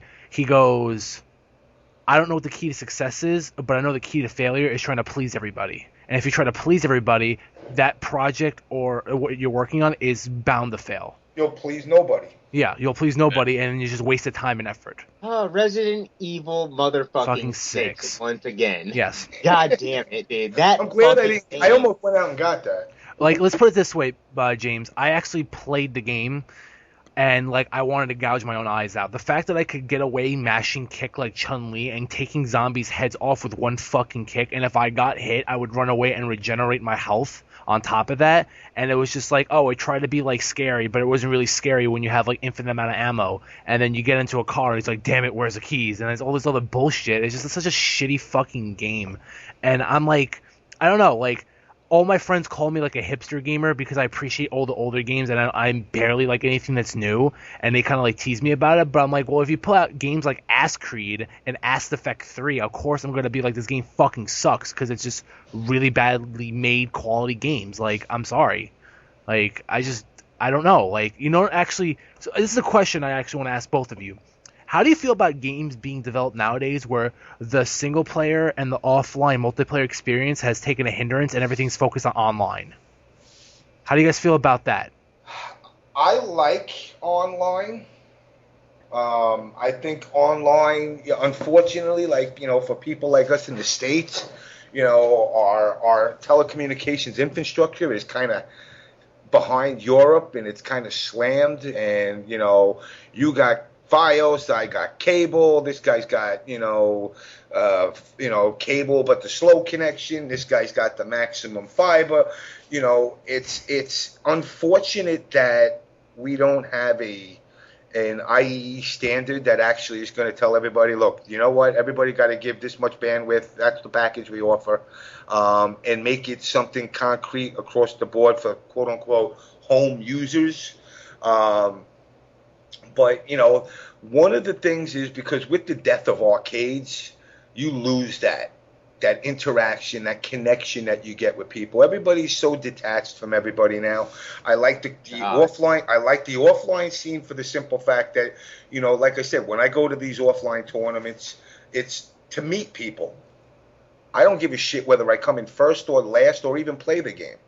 It's just to come and meet the people that I interact with on the internet, or offline, or online in games and whatnot. But the online experience, unfortunately, is the closest that as I call you guys Generation P, the closest you guys can get to that arcade feeling, because you get the shit talk. Yeah. You're gonna get the shit talk, but at the same time, like I said, with the communication issues, with lag and all that, it leaves a bad taste in a lot of people's mouths. Oh God, yeah. I can't even. I get so mad. Especially with fighting games. Dude, I'm giving up completely on fighting games online. Like, I mean, I like the idea of like games like Tekken Revolution or whatever. Actually, I played it the other day and it's actually fun. But like, when you got stupid fucking. Oh, well, let's not get into it because that game's just okay. Can I just mention this real quick? It's your show. It kind of plays like an it has like RPG element where it's like strength, like your health bar and like bigger or some shit. That's like your rage meter, okay? If you guys haven't played Tekken in a while or not familiar with it. Well, I fought somebody yesterday with 20-20-10. Yeah, 20-10. I shit you not, dude. Like, this dude's stats were just that. And I was like, there's no way I'm going to beat this guy. I'm like a fucking, like, 7-7. and 0. Like, this guy's gonna just whoop my ass with all his skill points or whatever. Not really. That game just has really shitty, like, online connection. Like, people aren't good at the game. Like, I don't know, man. It's just, I don't understand, like, how people can just play online, though, dude. Like, you deal with butthurt way too much. You get used to it if that's how you primarily play. Like, if I didn't have people I played with locally, I would probably get used to it and be okay with it. But if you have local competition, it's like, you notice, those, like, 2 to 4 frames of lag. Man, I really wish I could like Skullgirls more. I might when they start releasing stuff for it again. Because, like, at least GGPO style net play I can tolerate. That would be nice to have a game I could play online with people. But I think it's relatively inconsistent, which is weird, though. Like, people seem to not understand, like, GGPO isn't consistent with all games. Yeah. Because I've played games that work really well with it, like Garo, Mark of the Wolves 2. Favorite fighting game. But yeah, like, no, like, Garo works really well. You got games like Third Strike that work fairly well. Then you play something like fucking, like, I don't know, like Marvel Origins, dude, and I'm just like, what the fuck, dude? Like, this game just feels so wrong right now. Like, I don't know, like, it feels like a hit or miss between a lot of games. Like, I mean, HD Remix is GGPO as well.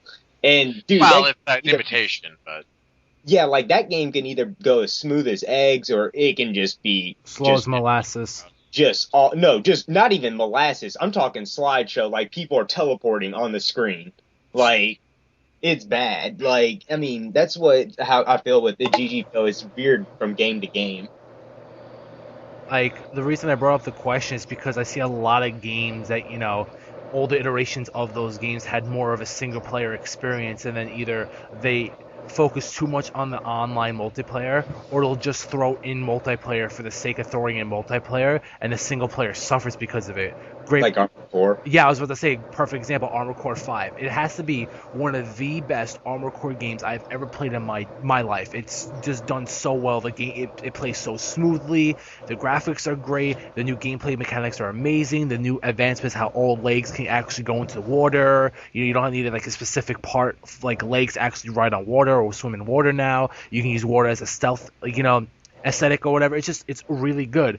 But they took out so much single players, like the battle tower, the long story missions and stuff like that, and they had a very short story mode and some side missions you did, and after that there was nothing else to do with the game but play online. And since it's such a niche game or whatever, not many people are going to buy it in the first place, so there's not going to be many people playing online, and that game's going to just die within a few months. Another example, Anarchy Reigns. That game was actually kind of cool, but the lack of offline multiplayer and a single-player experience, the game died too quickly. Yeah, I mean, they even tried really hard to push that game, too, from, try to put it out for, like, $30 new, stuff like that. I mean, lucky for us, Armored Core Verdict Day is coming out, which is a follow-up to 5. It's an expansion, and it does have 60 fucking brand new, like, story missions. Like, the single player is, like, 60 missions long. Are we getting a battle tower, at least? Because I missed that. It's just a story mode, but it's cooperative play. All right, that's something. I hate co-op. I hate them. I can't say that's a bad thing for gaming, but as for me personally as a gamer, I hate co-op. Just people getting in my way. If I'm playing with a friend, I want to be trying to kill them. Oh well, that's just how my brain works. I wasn't trying to phrase it like in the sense that like co-op was actually part of it. Like it's an option that you can have if you wanted to play with somebody.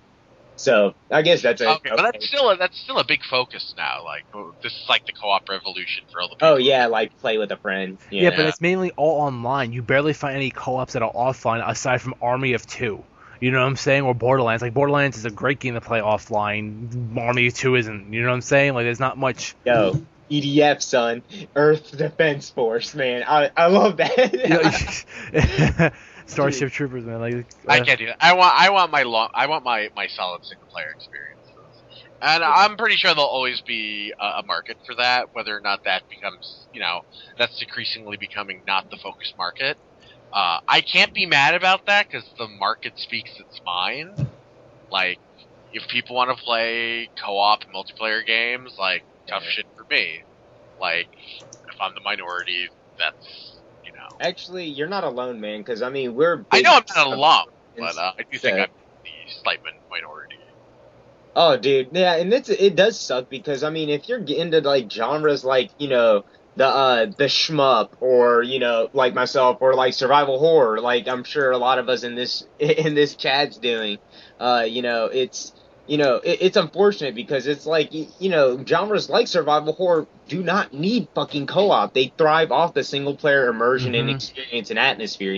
Like I'm totally with you on that because. And that's why it's a nice thing to see games like The Evil Within, coming out, and they're like, we are a single-player game, like, don't expect anything else out of it. Whereas, like, Tomb Raider is like, we're a single-player game, but guess what? We also have a multiplayer. It's like, motherfucker. No one cares. No one Every cares. time a reviewer gets mad about a game not having multiplayer, I want to just punch them for facilitating this horrible, dumb idea.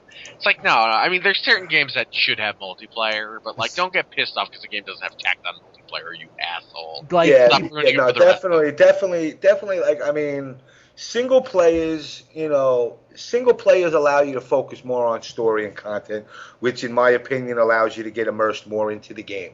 When a game touts the whole multiplayer experience, I mean, again, I hate to keep using Mortal Kombat as an example, but, single-player Mortal Kombat story mode I thought was great in MK9. Oh, yeah, it was really good because, normally fighting game storylines aren't that good, but this one had a good storyline. Like, I was very impressed with it. Leave the opposite issue. It's like, oh, why are you spending time and money on the single player? You dumbasses, fuck. But I guess the thing is always, like, if you're not going to half-ass it, then do whatever you want. Like, I'll be less bitter about a single-player game having multiplayer if the multiplayer is good and other people seriously like it. Because then it's like, oh, whatever, okay, cool, I'll deal with it. But like when it's like just for crap that nobody should care about, oh, it just makes me mad. You're talking about like Last of Us as multiplayer? Good God. Games like Grand Theft Auto as a multiplayer, like, really? Why? Yeah, or fucking, like, Dead Space 2, like, oh, you get to play as humans or play as necromorphs. What do the necromorphs do? Shit eggs. Okay. To be fair, though, that mode was just, like, a fun distraction because, like, honestly, like, the single player definitely didn't suffer as a result. Like, yeah, it was a bit more action-oriented, but they did make a drastic improvement over the first game, like, from beginning to end. Like, certain games lend themselves better to, like, easy to institute co-ops than others, so... Yeah, but you can tell, I don't know if you guys can. I can by looking at a game and being like, these motherfuckers just threw this multiplayer in there. Oh, totally. And it's like, really? Like, why would you do that? Tomb Raider game, dude. Yeah. Like, that is a perfect example of a fucking ham-fisted multiplayer mode. Like, there is no goddamn reason... It should have multiplayer. Yeah, like, it doesn't make any sense. You can't even tell me the multiplayer or the whole design behind it was good to begin with. You're telling me that your single-player equipment and upgrades and all that stuff carry over into the multiplayer? Like, what? Mm-hmm. What if some people just choose to play multiplayer? Like, they're fucked right off the bat. Like, yeah, you're telling me I gotta go play single-player in order to play multiplayer. Like, it's stuff like that kind of baffles me. Like, I'm not always consistently analyzing every bit of the game as I'm playing it, but when I step away from those games, dude, I'll think about these things and I'll be like, that didn't make any sense. Mm-hmm. Like, why would you do that? Like, freaking, I just had the game in my head. Oh yeah, no, when you mentioned before, Kayin, about like reviewers saying this game doesn't have multiplayer, so therefore I'm going to give it a lower score. LA Noire. When Rockstar made that game, people were bitching for the fact that it did not have multiplayer. How are you going to put it? Exactly. How does that work with LA Noire? It doesn't. There's a reason why there's no multiplayer in that game, but people are like, yo, man, multiplayer makes games. No, it does not. Shut the fuck up. Because multiplayer doesn't make games. It's a different game. Yeah. That's all I want to say. You got to look at them. You got to look at them, like I said, and LA is a perfect example. It's a movie. Yeah. It's like a movie. I don't expect, do you want to go see, Superman or Rocky Horror where people are going to throw rice and make fart noises during the movie? I want, that I don't need that interaction. I'm there to be immersed into the story. Mm-hmm. Now, if you give me that, as a bonus, great, no problem. But a game like that, it was noted for its facials, for the facial expressions and everything that's into the game, and the emotion that actually is in the game that's supposed to immerse you in the story. To give me a multiplayer now, whether it was good or not, I didn't buy it for that reason. Exactly. There's been tons of multiplayer. There's been tons of single player games I've played where I never even went online and played multiplayer. Mm-hmm. And vice versa. There's games that I knew that were multiplayer, like Call of Duty, and I was just like, all right, you know what, let me guess. Some Russians pissed at me or some Vietnamese is pissed at me, so I really don't need to see the story. Oh, wait, I get to kill Fidel? All right, cool.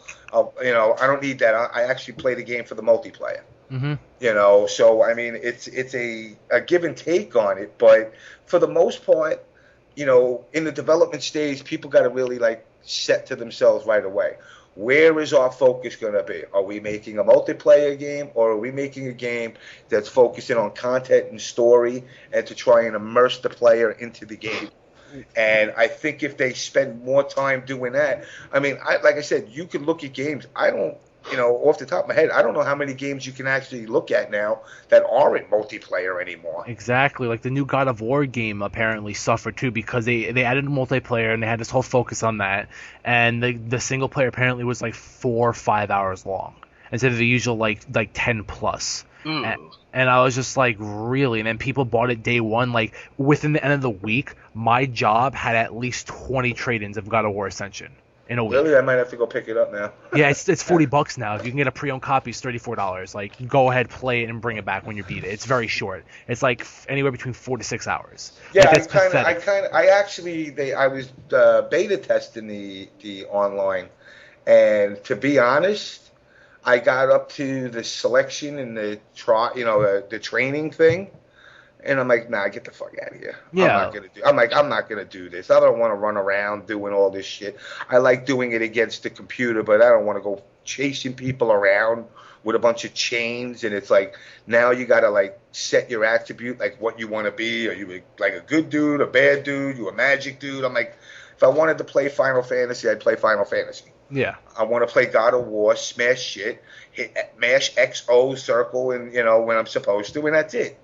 That's what made the game good. But once again, you get to that situation which we were saying earlier, which is the dive kick problem. Exactly. You're putting more thought into your game. And you're not curing cancer. You're making a freaking video game. Treat it as such. If something's working, don't fuck with it. Hey, actually, I had one question I forgot to get answered real quick. Let's see. Hold on for a second. Yeah. Make sure so it's not out of quote. Oh wait, are you quoting Nick's question? No. Just Are you quoting something I said when I was drunk or high? No. Ooh, that'd be fun. We actually asked a few people that we know if they had any specific questions for a game developer. So it's how do you feel about cross generation games? Do you think? I'm guessing they're asking do you think there'll be a difference between, what do you think will be the difference, I guess, between PS3, this current generation going into the next generation? Games Watch Dogs, Thief, stuff like that, I think there, a lot of companies out there are trying to experiment now. Unfortunately, some experiments go awry, but, I in all honesty, this generation, I think a lot of developers are going to take the safer approach with graphic increases, but try to stay similar with the gameplay and trying to more or less not rock the boat. Because you got to remember, with every new system, it's a new game development kit that you got to deal with. Mm-hmm. And, it's, one of the reasons, I've told people, PlayStation 3, they say, the average developer, has only used a third of the processing power of this thing. Yeah. So and the reason that is because of fear. The fear and taking the safe approach. Not too many people want to dive into being the leader of game development. Even like I said, companies like Square, which, has done phenomenal titles for years, now is even kind of scaling back what they, initially used to do, and they're kind of, I hate to say it, cutting corners. And you're saying Final Fantasy 13, which of course I'm saying I haven't touched, but I've heard from a lot of people they're not happy. And it's hard to be the first guy. Everybody's waiting for somebody else to do the leap, and then if theirs turns out well, then others will soon follow. But yeah, like games like Watch Dogs and stuff like that, a lot of the aesthetics of the game as far as gameplay, that's something that could be done on any system. You know what I'm saying? That's what they're saying. There's going to be a lot of parity with like the gameplay, but I'm saying, I think what this person was trying to ask was like, what do you think will the differences will be? Because I think that's something they were curious about. Because even myself, actually, this is kind of a question I've actually asked myself personally. Like, what might be the difference between these games other than like, possibly like more dynamic weather effects and like stuff like that. I mean, not much. Hair is going to be the same. Unfortunately, nobody can ever get fucking hair down right. So everybody looks like freaking Gumby plastic hair on, with a couple of waves in it. But believe it or not, Activision, I know Activision at this year's Game Development Conference, they displayed real-time effects for like facial recognition, and they had a demo they actually showed on, it's actually on YouTube if you look it up, and it's absolutely amazing. Now, I don't know if these systems will be able to handle it because, like I've told everybody else over the years, most companies, when you go to these conventions and shows, usually have stuff like this running off as super duper computers, not the actual systems themselves.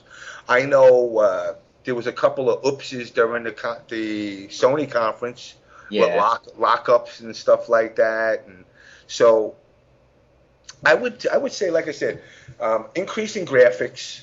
Increasing graphics. They seem to be.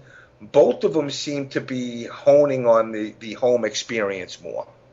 So, I mean, I definitely see them both. Obviously Xbox wants to control your TV. Why, I don't know. I want to play games with it. I don't want to turn my TV on and watch TV with it. If I wanted that, I got a cable box that does it already. It's a cheap way to convert your TV into a smart TV. Exactly. And that's, and to me, that's not a selling point for me. But that seems to be the goals of the systems. But like I said, as far as the developers go, like I said, graphic increase, sound increase. I don't want to say you're going to see bigger and better games though. Yeah. Because I don't see that happening. I see a lot of people taking maybe the second generation of developing for it might increase that down the road. But out the gate, I think everybody's just going to take the safe approaches. And make, Call of Duty, all right, now you got a sealed dog, great. Like, I really care about a dog. Little things like that, that's what they're trying to tout. Okay, so I guess, would you both, for the audience, I guess, would you say that just if you were to go into cross-gen, if you were to actually get the new system, then just get that version of the system? If you already have the current gen system, then just go and stay with the... My thing is always like with new consoles. It's like if you're buying them before the first price cut, like you're making a fool's bet, or you're somebody who's just like you got to be on top of everything. Like you're one of those two people. Yeah, like, don't be a fool. Wait for something you need to have. Wait for the price to cut, because before the price cut, you don't even know which system's going to be like the best system. Yeah. You don't know how a system life's going to turn out. Also, just look at like 360 launch titles and look how ugly they look. Yeah. And then be like, that's what you get. Whatever you're seeing, right? Like this is par for the course. You are not going to see anything impressive early on in the system. And that's just the software. We're not even talking about the hardware, which was the Red Ring of Death. Yeah, right. So we had Red Ring of Death and ugly ass games, and now we look at how like things are now, and it's totally different. So you can't judge this stuff early on, but as a general rule, I think you early on in the system's life, you see an increase in scale because that's the easiest thing to do first. So like, it's like, oh, well, we have a lot more memory, so we can have a lot of things on screen at once. So we'll do a lot. We'll have big levels. We'll do stuff like Crackdown, be big levels, look way better than what it looked like on the previous generation system. And then we'll have to still only produce assets that looked as good as we did the previous generation. And then we can like repeat them and do lots of cheats to like fill in a lot of space. So that's the easiest way to take advantage of a system early in its life. Keep doing what you did in the previous generation, just do more of it, and in a really cheap, boring way. Now, would you think that a game like Thief would benefit from being cross-generation or not? Because, like, I'm no, due to lighting and stuff, and it being a stealth game, and stuff like that of that nature, and like, lighting pretty good now. Obviously, it would be better. Generally, stuff like AI processing is generally not the bottleneck for consoles now. Like, generally, your performance bottleneck is your GPU draws. So it's usually the graphics that are going to basically either nullify the game into the pit of fucking GameStop's bins of $9.99, or like I said, if it's just an overall completely bad experience. I mean, I see, like I said, I see games.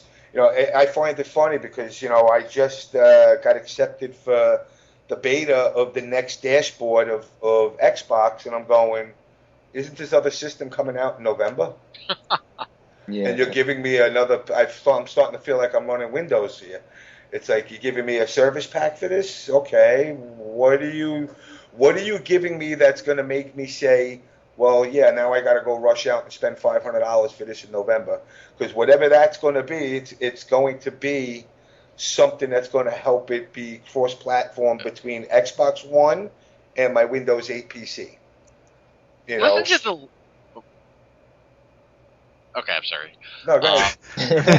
Listen to the language both companies are using.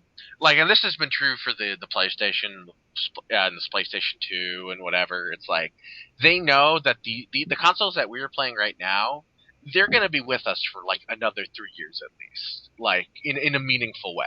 Mm-hmm. Because it's going to take people a long time to just scale up their asset production and stuff like that. So, we're going to see stuff coming out for quite a while for the old consoles. So there is no reason to just jump ship. Everything they're saying is pointing at that now. They didn't say that last generation, but they know it's the truth. That depends, though. Like, look at like cross-gen games like last gen, PS2 and PS3. But we've talked about this before, though. This is exactly what we were talking about last time, dude. And this is just a confirmation of that. Like, literally, this is probably going to be the longest gen that we're actually going to see cross-generation games for. Because, like, last gen we saw, like, games like Hitman Blood Money and stuff like that. But I felt like there was definitely a bigger jump from PS2 to, like, PS3 360, Like, there was a substantial jump in, like, what we can do with games, in my opinion. Like, I don't know, this time, like, Kayin was saying, like, it's really small now, so I think, and plus, these guys are going to have to take the risk of not, I think that's why they did the thing that I said that they should do with ETH, for example. Like, they had to release that as a cross-generation game, because you're talking about an IP that's been dead for almost 7 fucking years, and then on top of that, you're talking about an install base for a system that basically nobody knows anything about. Even games like Destiny that would actually have a fan base behind it, the Halo crowd. People will go out and buy Destiny. How many people are actually with PS4s are actually going to buy the PS4 copy of Destiny? You know what I'm saying? Opposed to like the 360 and PS3. Yeah. They have an actual a fan base, an install base now. So like they would sell those copies more than the PS4 and Xbox One versions right off the bat anyway. Like, I don't know. Yeah, I like, guess you're right. Now that I think about it. Different games are going to handle it differently. Just look at the way PlayStation 2 to 3, like you were saying. Turn your PlayStation 2 on. What does it do? Plays games and plays movies. That's it. Done deal. That's what you got. You look at the PlayStation 3. It does movies. It connects to your network. You can actually stream back and forth from your PC. It can play Blu-ray movies. It can play games. It's got a store, So, the next step, which is what they're both gonna really try to tout. Sony with Ustream, Xbox with Twitch. This whole streaming phenomenal thing that's going on now where, everybody's streaming games they play. They're going to try and make this so, you know what, you don't need to go get a capture card to do this. We have an app that's going to be built into these systems that's going to allow you to stream at the same time and run your own chat and everything incorporated into the system. That's one of the big things they're trying to tout. To be honest, as a guy who streams and does a show weekly, I don't care about that. But a lot of this generation does. A lot of this generation wants to, everybody thinks they're going to be a millionaire because they're going to run commercials and make that 8 cents for every time they run the commercial. And it's like, they're generating their, what do they call it? Their CPM, and that's going to be a selling point. The other selling points, like I said, what they're both touting, I mean, yes, Sony's like, well, they're doing all this. We just want to play games, which is noble, but, that was a wise-ass comment directed at Xbox for, talking about controlling your TV and saying TV on, TV off, We've become such a lazy fucking universe. I got 16 remotes on my table, on my coffee table. It's like I can hit any one of the buttons to turn my TV on. I don't need to announce it. I'm not that lazy. Like I said, game feature-wise, yeah, you're going to see more dynamic lighting, more real-time weather types of effects and stuff like that. You're not going to see, at least for the first generation of these consoles, something revolutionary. You're not going to see Milo. I don't know where Milo is lately, but he must be still trying to draw that picture of that fish. Milo is a lie. It's the theory to it. I think is 2 consoles out. And like I said, around that time, that's when you're going to get the more realistic. People have to get those OLED TVs going, and those, TVs got to catch up lag-wise and technology-wise to start really incorporating this immersion into my house. Trust me, I don't want my PlayStation to turn my lights on. I want it to play games. I want to be able to connect online, talk to my friends. It'd be nice, I know Xbox was touting the whole, you could do the Skype call while you're playing people. That's something that I said they should have did in the last versions of these. Now it's becoming a reality. So I can video conference you while we're playing, Call of Duty or whatever, which is nice and it's noble, but how often do you really want to do it? Because you know what? It utilizes bandwidth. Mm-hmm. And it's going to cause lag. No matter how you look at it, you're still going to be shoving, a gallon of water into a cup. So you're going to get the bottleneck of it. And until they, it's a lot of these features that they're basically boasting about are the types of features that you do it the first week you get it, like with Wii. Perfect example with Wii. The entirety of the Wii. Yeah, when you first got it, you were like, oh my God, I'm pitching, this is great. And then you realize you could sit your fat ass on the couch and just swing the Wii controller like you're throwing it, and it'll still pitch it. Yeah. And you were like, I didn't have to do all this, going through a throw animation and all that, really? And it saved so many TVs' lives, man, I swear. And that's when Nintendo was pretty much like, oh shit, they figured it out. Now we have to actually make games. Think. And then I'm like, wow. And then all of a sudden, like a week later, I'm like, yo, this dude learned how to turn the Wii controller into a whiteboard fucking chalk so you can actually do it as a laser pointer. I'm like, that's kind of cool. Yeah. I'm so sad that nothing like that ever came out for the Wii. Yeah. Yeah. I'm Like- sad nothing came out for the Wii. Period. Well, Are yeah. you kidding me? But It's Sin a and Punishment? it's a joke, dude. It's a joke. I like- have Sin and Punishment, son. Come on. Yeah, but you got your Wii that year. Like, hey, it's expendable. I'll get one again. True, it is expendable. Like, I don't know, man. I've enjoyed my Wii so far. Like, granted, it is for older games, but it does serve its purpose, and I felt like Nintendo did an all right job with it. It could have been much fucking better because there was no GameCube. no, But yeah, I don't know, man. I say this: the Wii U at least it shows like promise and whatnot. So, I mean, that's something to look for. yeah, I'm The getting. I problem guess. with the Wii U is in Nintendo itself and their seeming desire now to like try and bootstrap weirder games and stuff and niche games. Because I guess they figured like that's the only way they can win in any way is to like it's like, oh god, we really, really, really need games. Like we can't just have a few cool games. We need to have like lots of them. And I don't know if they're gonna succeed doing that, but the fact that they're kind of trying that, especially like doing stuff like funding Bayonetta 2 and stuff, it's like that interests me. We'll see how well that pays off. Well, I mean, there's a What? lot of good. Go What? ahead. Oh, I was just saying, it's kind of fucked up, though, because I felt like a lot of companies that Nintendo supported from even back in the day, like Capcom's punk ass and Konami's punk ass, Yeah, they I don't know. just completely dropped, like, support for that company, dude. And I'm like, dude, why don't you guys make games for Nintendo, too? Like, I mean, dude, Nintendo's clearly trying really fucking hard, because, like, I mean, if you saw at E3, like, I mean, they announced a lot of fucking games, and most of them were first-party games, like games they made. Mhm. Almost none of them were, except 2 games, Bayonetta 2 and Wonderful 101, were, like, not made by Nintendo. Yeah. That's ridiculous. Like, nobody else was supporting that system. So I'm like, dude, maybe it's No, the it industry we need It to look. didn't sell well. Game design isn't charity, unfortunately. Yeah, I mean, if it's not going to translate into numbers for them, they're like, I can't support it. I got to pay a staff. I don't want to pay a crew of 60 guys to make a game that is only going to sell, 50,000 copies.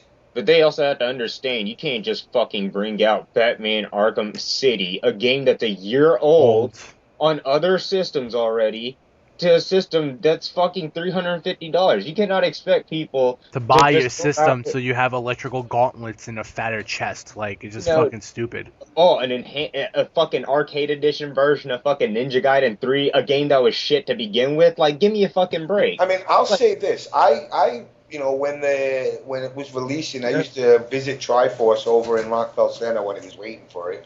Mhm. And I went in and I played Rayman. And I got to say something. I never liked Rayman in general, but I played it and I said, wow, you know what? This actually translates to pretty fun. Even Super Mario was fun. The Yeah. whole concept of back and forth between the TV and the handheld and the other dude that's playing with you, if you have somebody else, can save you from falling by putting platforms under you. I was like, you know what? There's a lot of potential there, but I don't see Nintendo taking that push because you know what? Nintendo's money is in their handhelds right now. Yes, agreed. And that's burning up really fast. Exactly, because you know what? The handheld generation is slowly being phased out too. And it's just a market that generation of kids that were Pokemon addicts are now adults. It's not even just that. It's just this generation of kids are getting lazy and no one goes out anymore. No one goes outside. Like, these kids, like... It's the phones. It's the phones that are, like, these... The one device. Nobody wants to have, like, a device in each pocket. Like, everything has to be convenient and put into one device. Like, my MP3 player and my game where I play Fruit Ninja and Angry Birds have to be in one, What like, was that? device. Was it the N-Gage that was the phone and the gaming console? In one? Yeah, and the N-Gage failed. And it Way failed. too That thing lasted for about, 2 weeks? And Literally something like 2 weeks. I think. and then everyone was like, "Oh my god, the N-Gage," and it's like, "Oh my god, like this is terrible." But kids are just like lazy now. They don't go out. Like, I'll see these customers come in. It's like this kid's like 4 years old. It's like, I want to get like a game for my 4-year-old, and I looked at the 4-year-old, and it's just like it's not even a 4-year-old. It's a tumor with legs. Like, it's just fucking, I don't know. Like, these kids are like lazy. They're not motivated, not active. A tumor with legs. Yeah. Oh god. Yeah, and it's just like these kids just stay inside and they just play games. And when you tell them to go outside, they don't. I don't get it. Like, I mean, granted, my handhelds I mainly play inside. Because, like, when it comes to handhelds, there's a lot of good RPGs on there. And for me to play an RPG, I have to be focused on the story. So to have friends around while I play an RPG, I'm going to lose focus of that. So I have to be indoors to play it. But, like, Animal Crossing, I take that outside. I'll meet people and be like, oh, let me come to your town or whatever. Let me steal some of them, like, bananas you got so I can plant in my town or whatever, Like, having a handheld device is good for social interaction. And the fact that these kids are lazy and they want to just... But no, they can do that with their phones now. There are games that do that. But, like, I'm just saying, like, the amount, like, the phone can only handle so much when it comes to games. Like, you cannot play a game as diverse as Animal Crossing or, like, an RPG. Could you? Those are the games you could do. They're not necessarily making them because it's iPhone, like, do you think an iPhone could handle, like, Resident Evil Revelations on, like, a 3DS version or, like, let's say... Oh, no, but the examples you were giving of... But, yeah, I'm going to give you more... I was going to give you more examples and stuff. No, it can do those. It can't do those other games.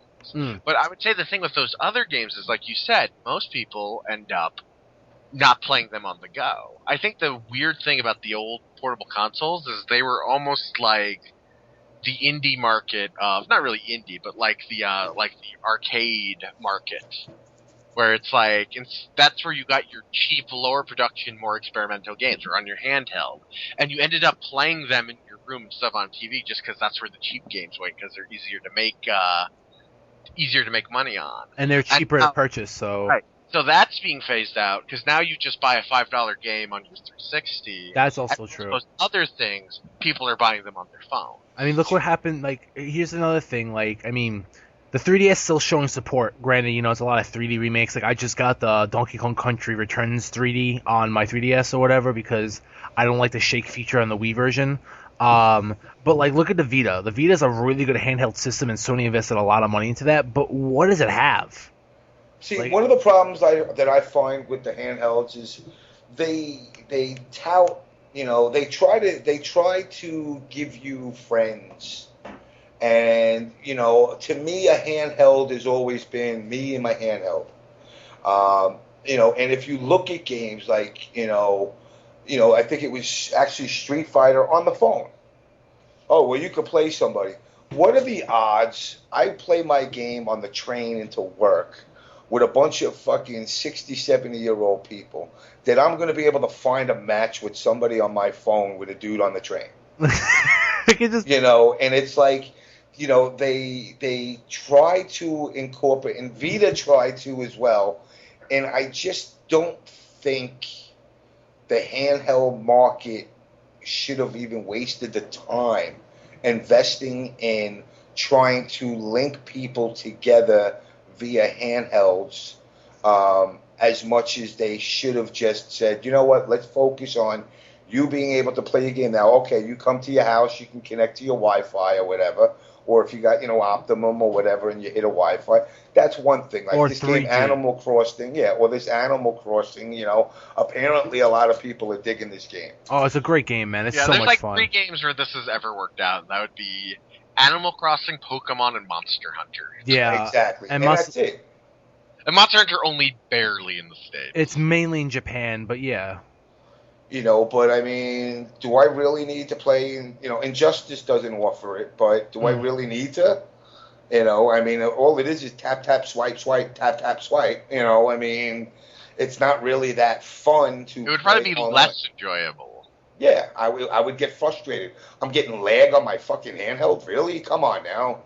It's bad enough I'm getting lag on the freaking home console. Now I got to deal with it there. Yeah. So I mean, they should focus more, unless games, like I said, the few titles that are out there that are already there, that can actually do multiplayer, as compared to focusing more on making these systems as close as an immersive experience. Like you said, you sit when you go and you play your handheld RPG and you want to focus on the story, you're in your house. Mm-hmm. You're not out walking around playing this thing, which as you're walking around, because you can't focus. Yeah. So if they spent more time doing it that way, I think it would be successful. Now, I don't think, believe it or not, like I said, I don't think the newer generation of kids coming up are that engaged into the handheld market.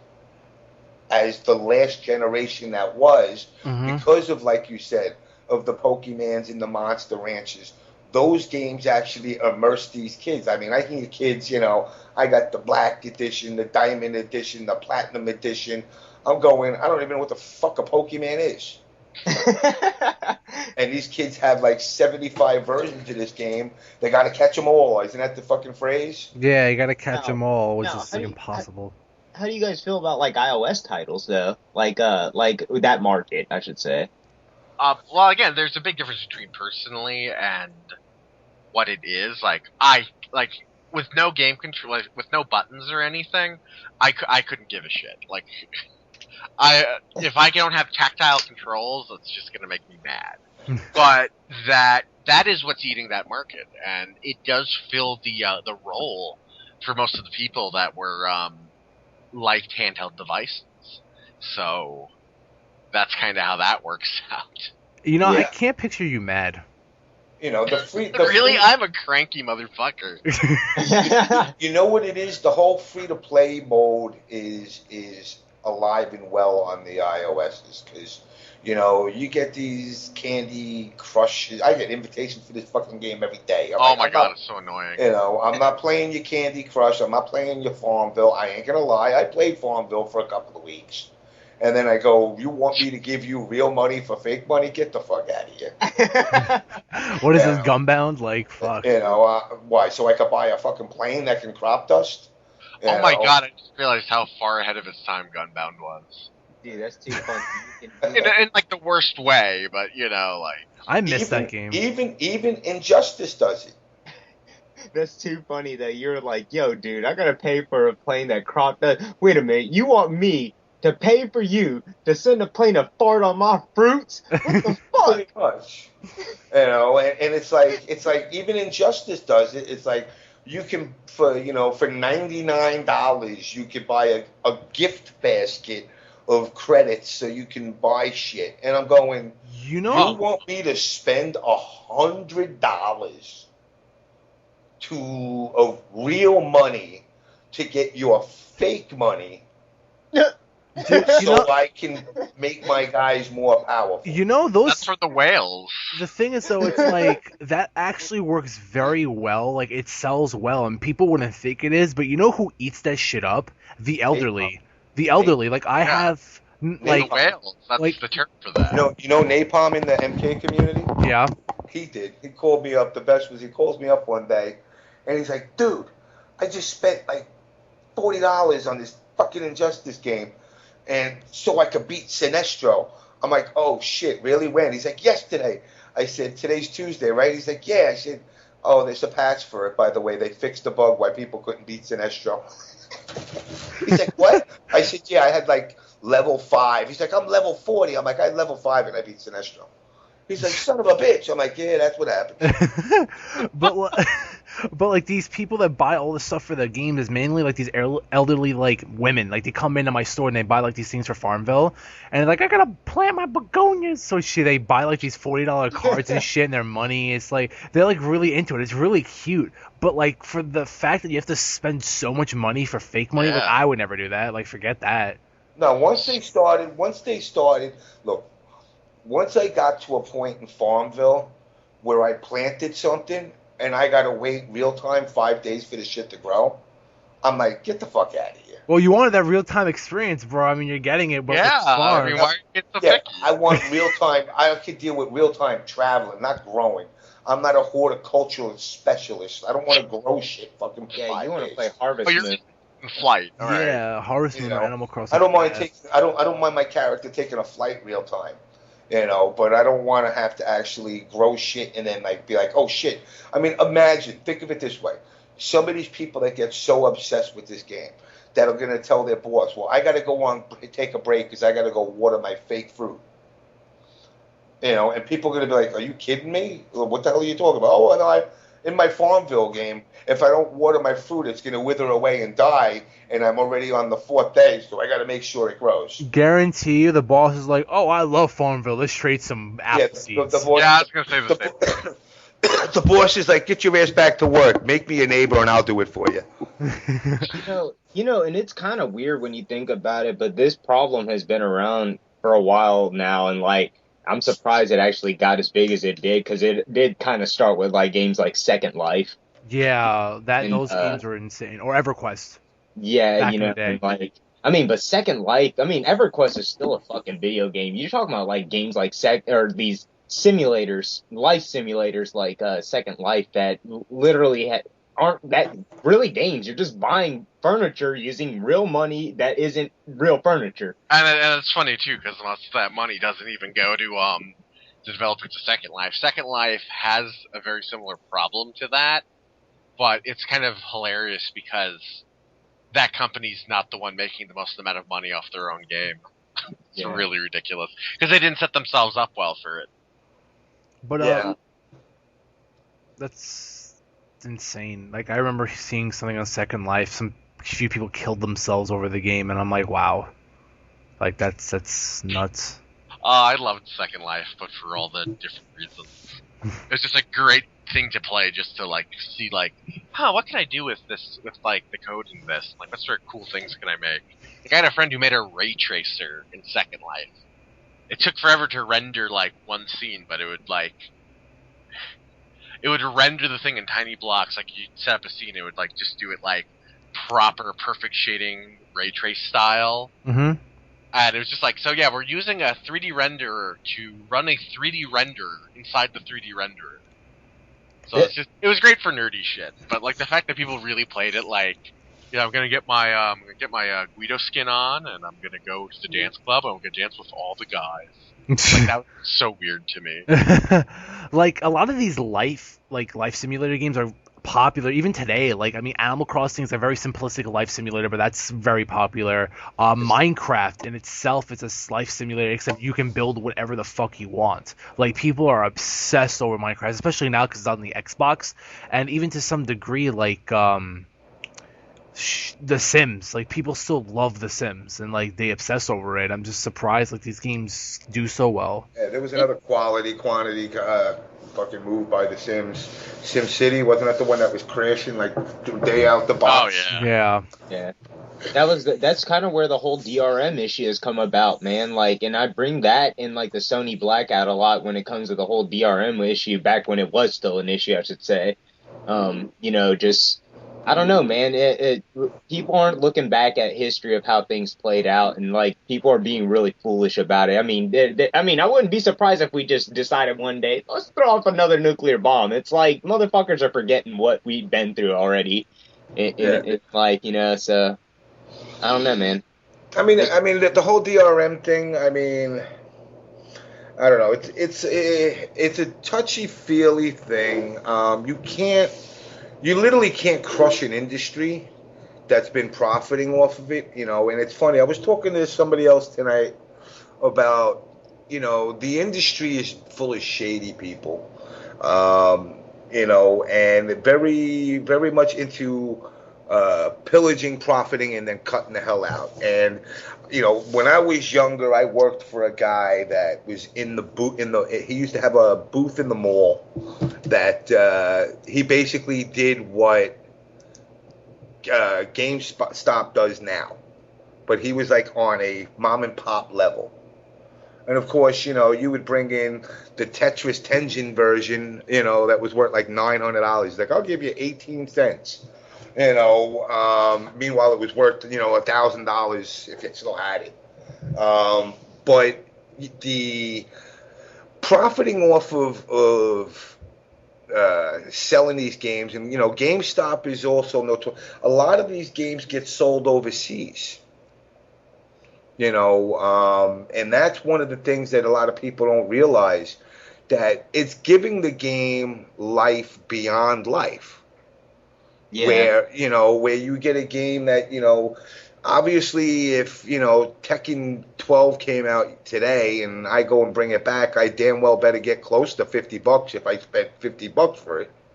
But, it gives an opportunity for games that have been out for a long time to still get circulation and exposure.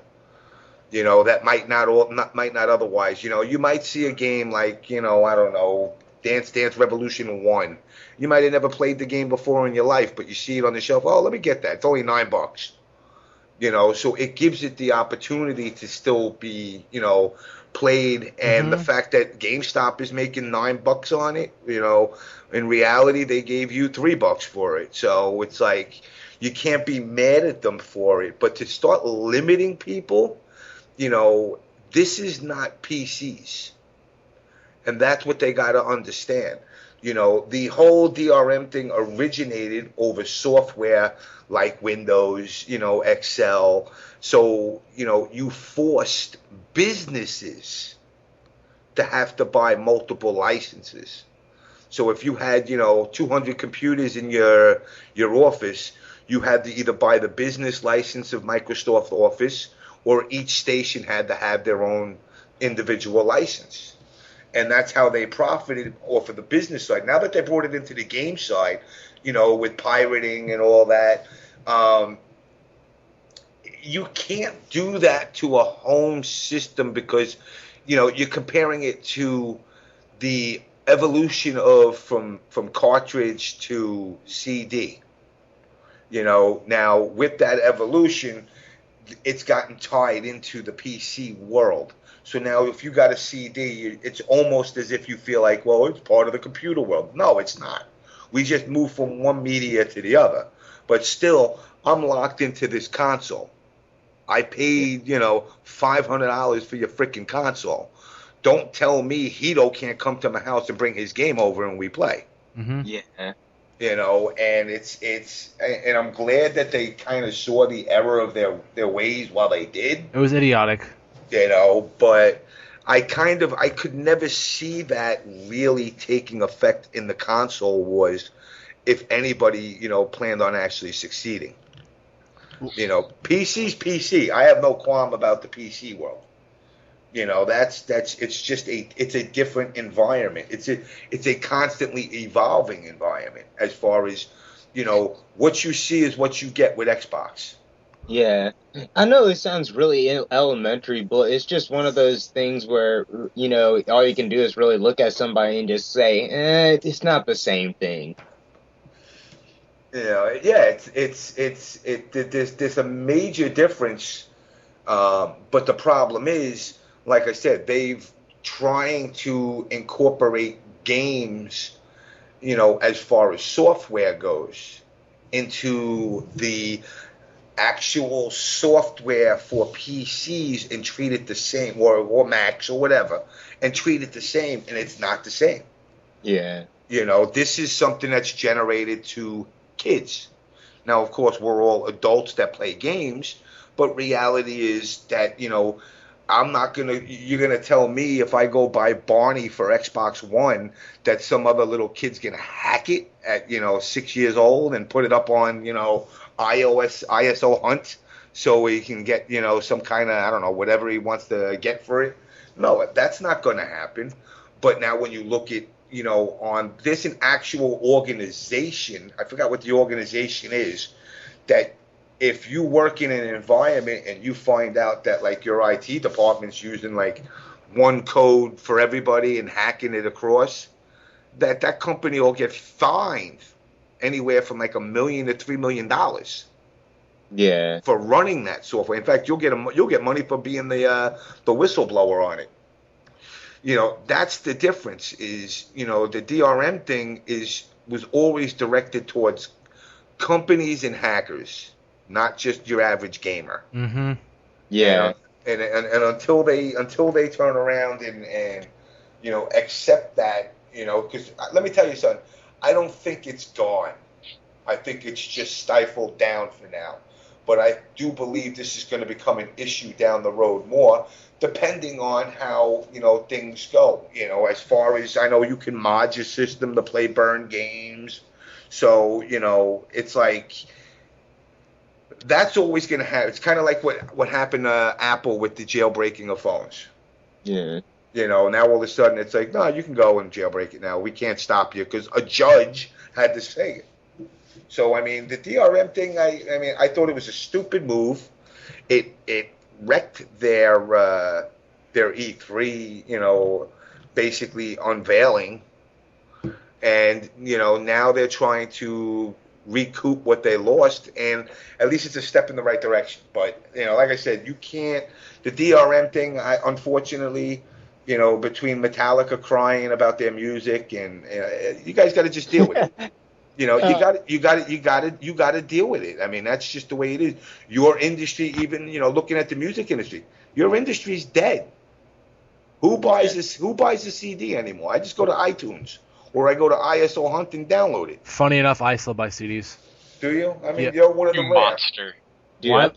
Why am I a monster? What did I do? You're a dinosaur. I love buying albums. You know how like That's how, cool. yeah, I'm how just no, I giving know. shit. I'm just saying that feeling when you go into FYE and you're like, oh, awesome, dude, this new Mars Volta album came out. I want to take a look at it, and you're holding the physical copy. You're looking at the artwork. Let me ask you this, because I actually, when you go into FYEs, you see those little fucking console things they have on the ends of the end caps. Yeah, I actually installed all those and all them, really? and actually did some of the software on it. Did they ever incorporate, because I haven't done that in years, did they ever incorporate, they were going to incorporate something there where you can actually do your own CDs. Is that at any FYE yet? Like Or did create that your never own happen? albums? Basically, you could say, all right, I want your Mars Volta, I only like 2 songs, so give me these 2 songs. No, they never did that. They never did it, all right. It's probably because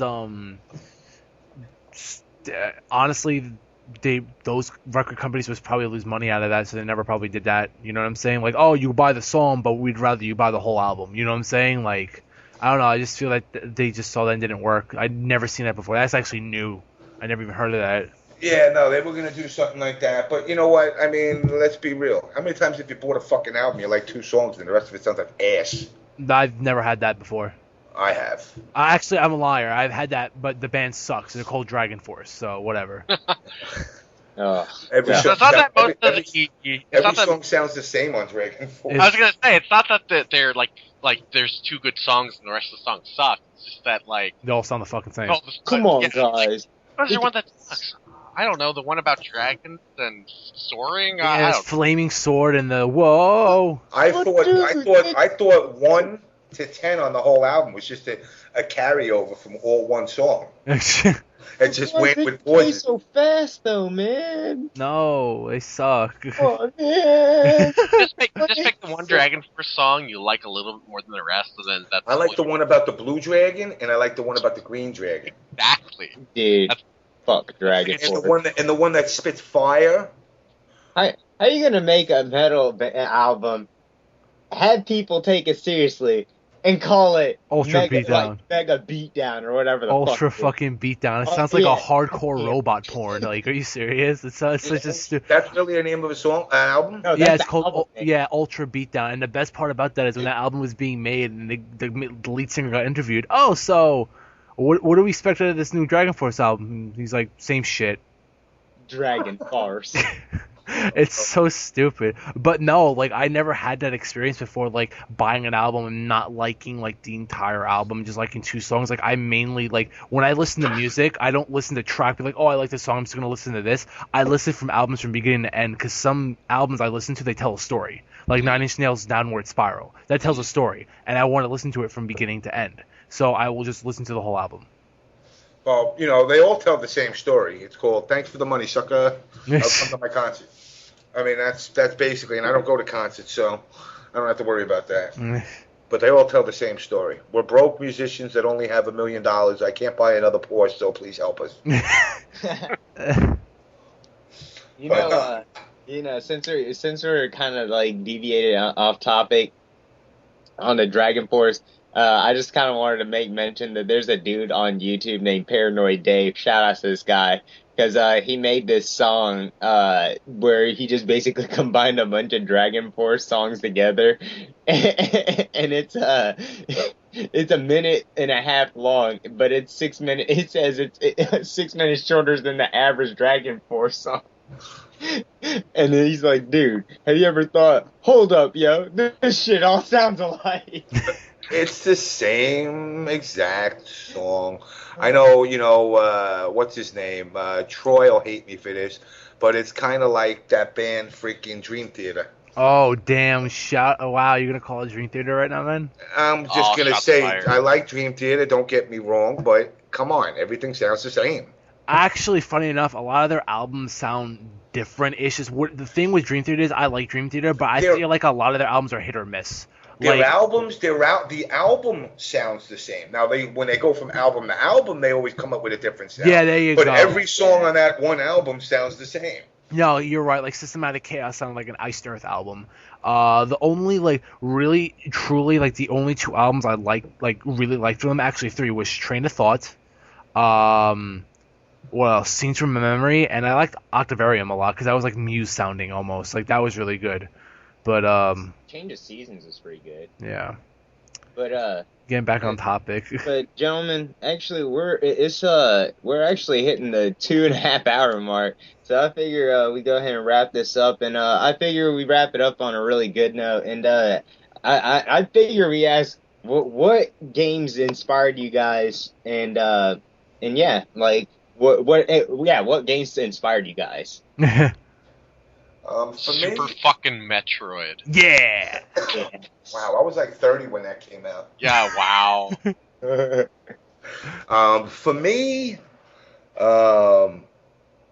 Flying Dragons. Look it up. It was a great fighting game. I forgot what they called it in Japanese. Wait, N64? Yes, that was one of the versions. Ninja Scroll. It was like Flying Dragons, something Ninja Scroll.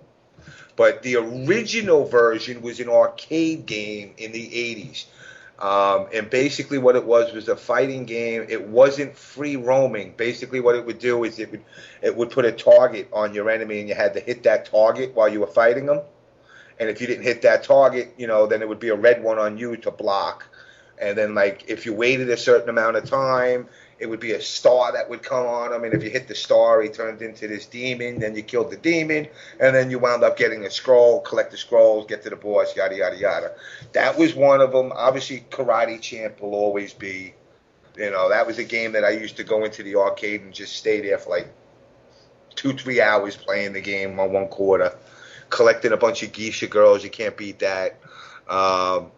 Back in the day when you didn't have to be absolutely politically correct.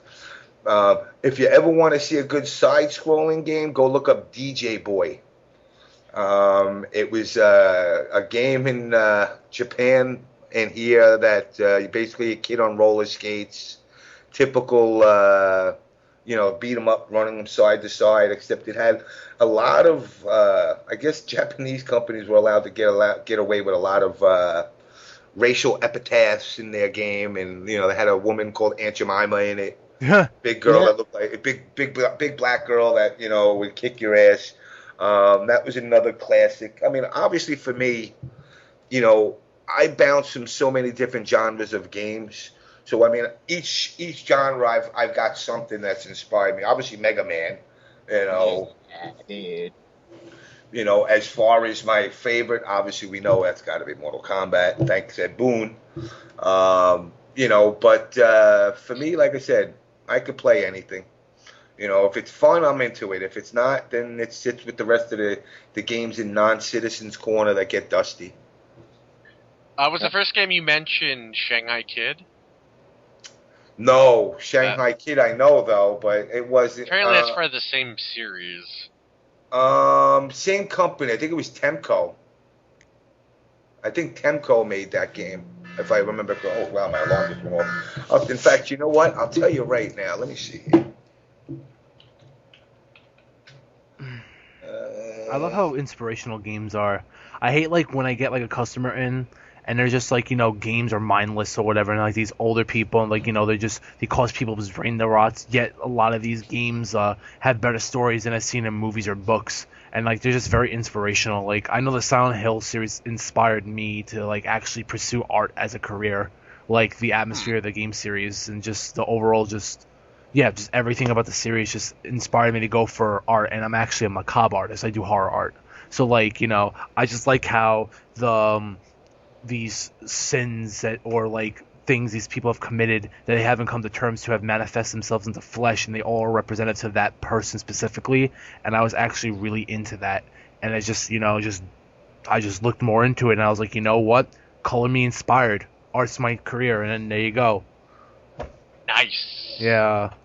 Yeah, see, they call it, in 1991, it was called Flying Warriors, but Shanghai Kid is, see, let me see if they're calling Shanghai in Japan. Yeah, you know what? Yeah, Shanghai Kid is the 85 arcade cabinet. It was Shanghai Kid. Word. Because there was two Shanghai Kids. There was another game that you ran around, like, it was a overhead perspective, and you just ran around hitting, kicking, spinning around in circles. But this was like an action fighter game. It was like one of the first out there. I'm actually looking at it. Wow, it was on the Z80 3 hertz processor. Imagine playing a game on 3 hertz, 3 megahertz game. And now we're up to what? 4 point gig with 4 gigahertz with 8 cores.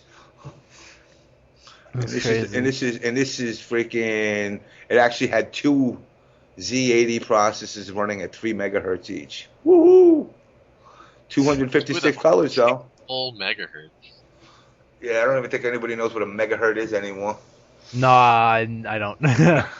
I'll tell you that right now. I have no idea what that is. You want to translate that Mayan language to me real quick? 1 megahertz is 1,000 of your.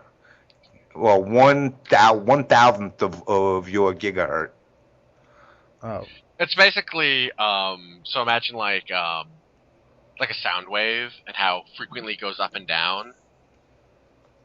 That's a hertz, that's a waveform. So with the megahertz, it's like each up and down, that's a CPU cycle in your computer. That's the time it takes for electricity to run through the whole circuit. Oh, okay. So that's how many thousands or millions of times it can run through. Oh. So a network way. You would get your 1,000, we would get 3.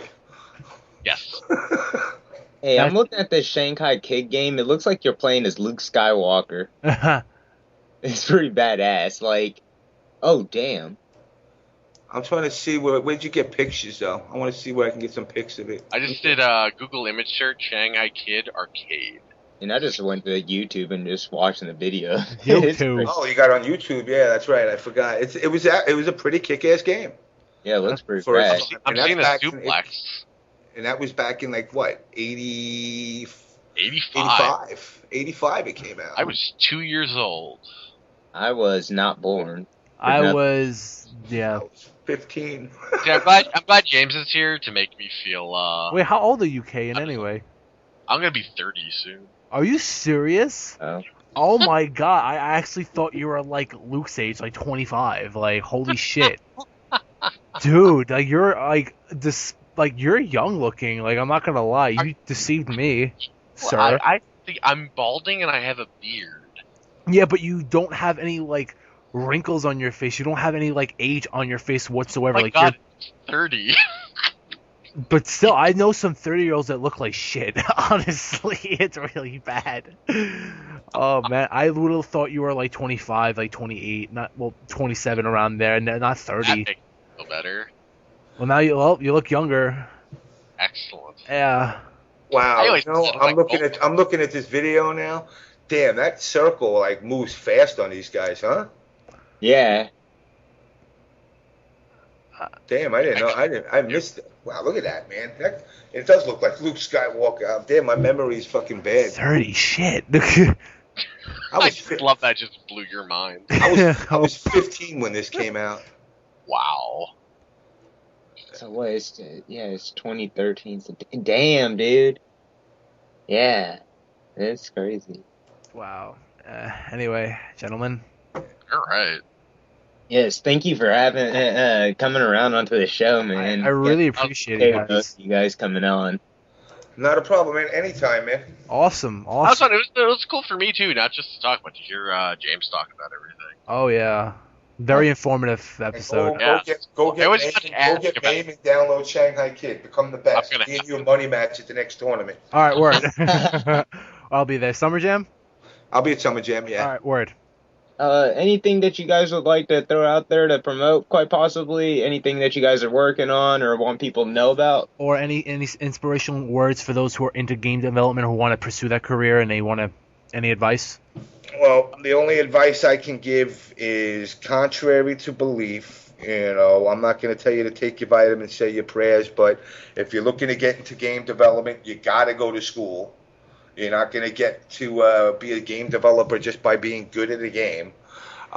You got to bring some kind of skill set, whether it's sound engineering or graphic design or coding. Those are really the biggest keys to getting into the gaming industry. Obviously, since Acclaim went under, there isn't much here except I think Rockstar is like the last company left that actually has like offices in New York. So learn to speak Californian if you want to get a job over in Silicon Valley. Unless you want to work on mobile games. Mobile games, there's a lot of stuff in New York, apparently. Mobile games, yes. Mobile games is a lot in New York. Of course, your life will be empty. But so everybody the same thing. With mobile games, look, Zynga's got a lockdown right now. Actually, that's funny that you mentioned Zynga because Don Matrick, the guy that was working for Microsoft, just recently quit Microsoft to become the CEO of Zynga. Yeah, they're laying off like 500 people. Who else is working there now? John Tobias. Oh my god. Really? You know who else is there? Mark Turmel, the NBA Jam guy. That's crazy. Oh my god, dude, they're gonna make a free-to-play version of Tao Feng, the Fist of the Black Lotus. Oh god. He hates when you even mention that game. But no, I mean, obviously, like I said, do the school thing, focus on the school thing. It's the only real way to get in. I tell everybody the same thing. Unfortunately, in the real world, it's not what you know also, it's also who you know. So, yeah, network yourself in the industry as much as you can. If you can get to game developer conventions and E3s and stuff, get in there, get resumes out there, meet and greet people. Obviously, a lot of these, development companies come to the tournaments, mingle with them, do what you can. Obviously, also Tuesday nights, 10 o'clock on Ustream. Check out the On Blast show. Me and Dark Natus bringing the controversy, bringing the hype, and being called the cancer to the community. But obviously, we know that's far from the truth. Obviously, I want to give shout-outs to my boy OBS Rattlehead, who will be attending EVO this year, and anybody else that's repping OBS that's going to be down there. And I guess that's about it, Shout-outs to everybody in the fighting game community. And, shout-outs to Jeb Bailey for doing a great event. From what I hear, CEO was a really nice event, even though he got his ass whooped by OBS King Ray Jr., So, shout-outs to King Ray Jr. And that's about it. And like I said, guys, I appreciate you having me on. And anytime you guys want to come on to the On Blast show and blast away at people, let me know. Word, that'd be awesome. I'm gonna say the same thing as James. Like, go to school. It's an automatic backup plan, especially if you do programming. And programming's probably slightly more desirable right now. There's apparently a lot of artists in games right now. If you want to do the indie thing like me, still go to school. Why not? You'll still probably learn something that's useful anyway. And if you do the indie thing, make games right away, make shitty games, and fail a lot, because you're going to suck at it. And you just need to fail and fail and fail until you find your feet. You don't want to waste months of your life making like your magnum opus right away, only for it to be dog shit. So experiment rapidly and fuck up a lot, and you'll figure things out. Check out my game that I'm working on, Brave Earth. Just look for my blog. Just search for just search for Kayin probably would work and bring up my blog. Same thing. Shout the. I was gonna say, or you can just link us. Give me the link later. I'll just put it underneath the YouTube descriptions. You can just look at it right away. Yeah, because I want to. Yeah, I'll do that. Make sure but that. If you want classic Castlevania style action with something that's like all original and actually mine, instead of like I Want to Be Guy references, this should be a pretty cool game that you might like. So, Awesome. that's about it. All right. Well, that was an awesome episode, and thank you guys for coming on. And we'll see you guys. See you guys next time. All right. Take it easy. You got it, man. Once again, guys, get on Facebook and like the Zaka Podcast page. Get us, subscribe to us on YouTube if you enjoy our content. Once again, it's Tokyo Oasis and Hitashura, and thanks for listening once again. No problem.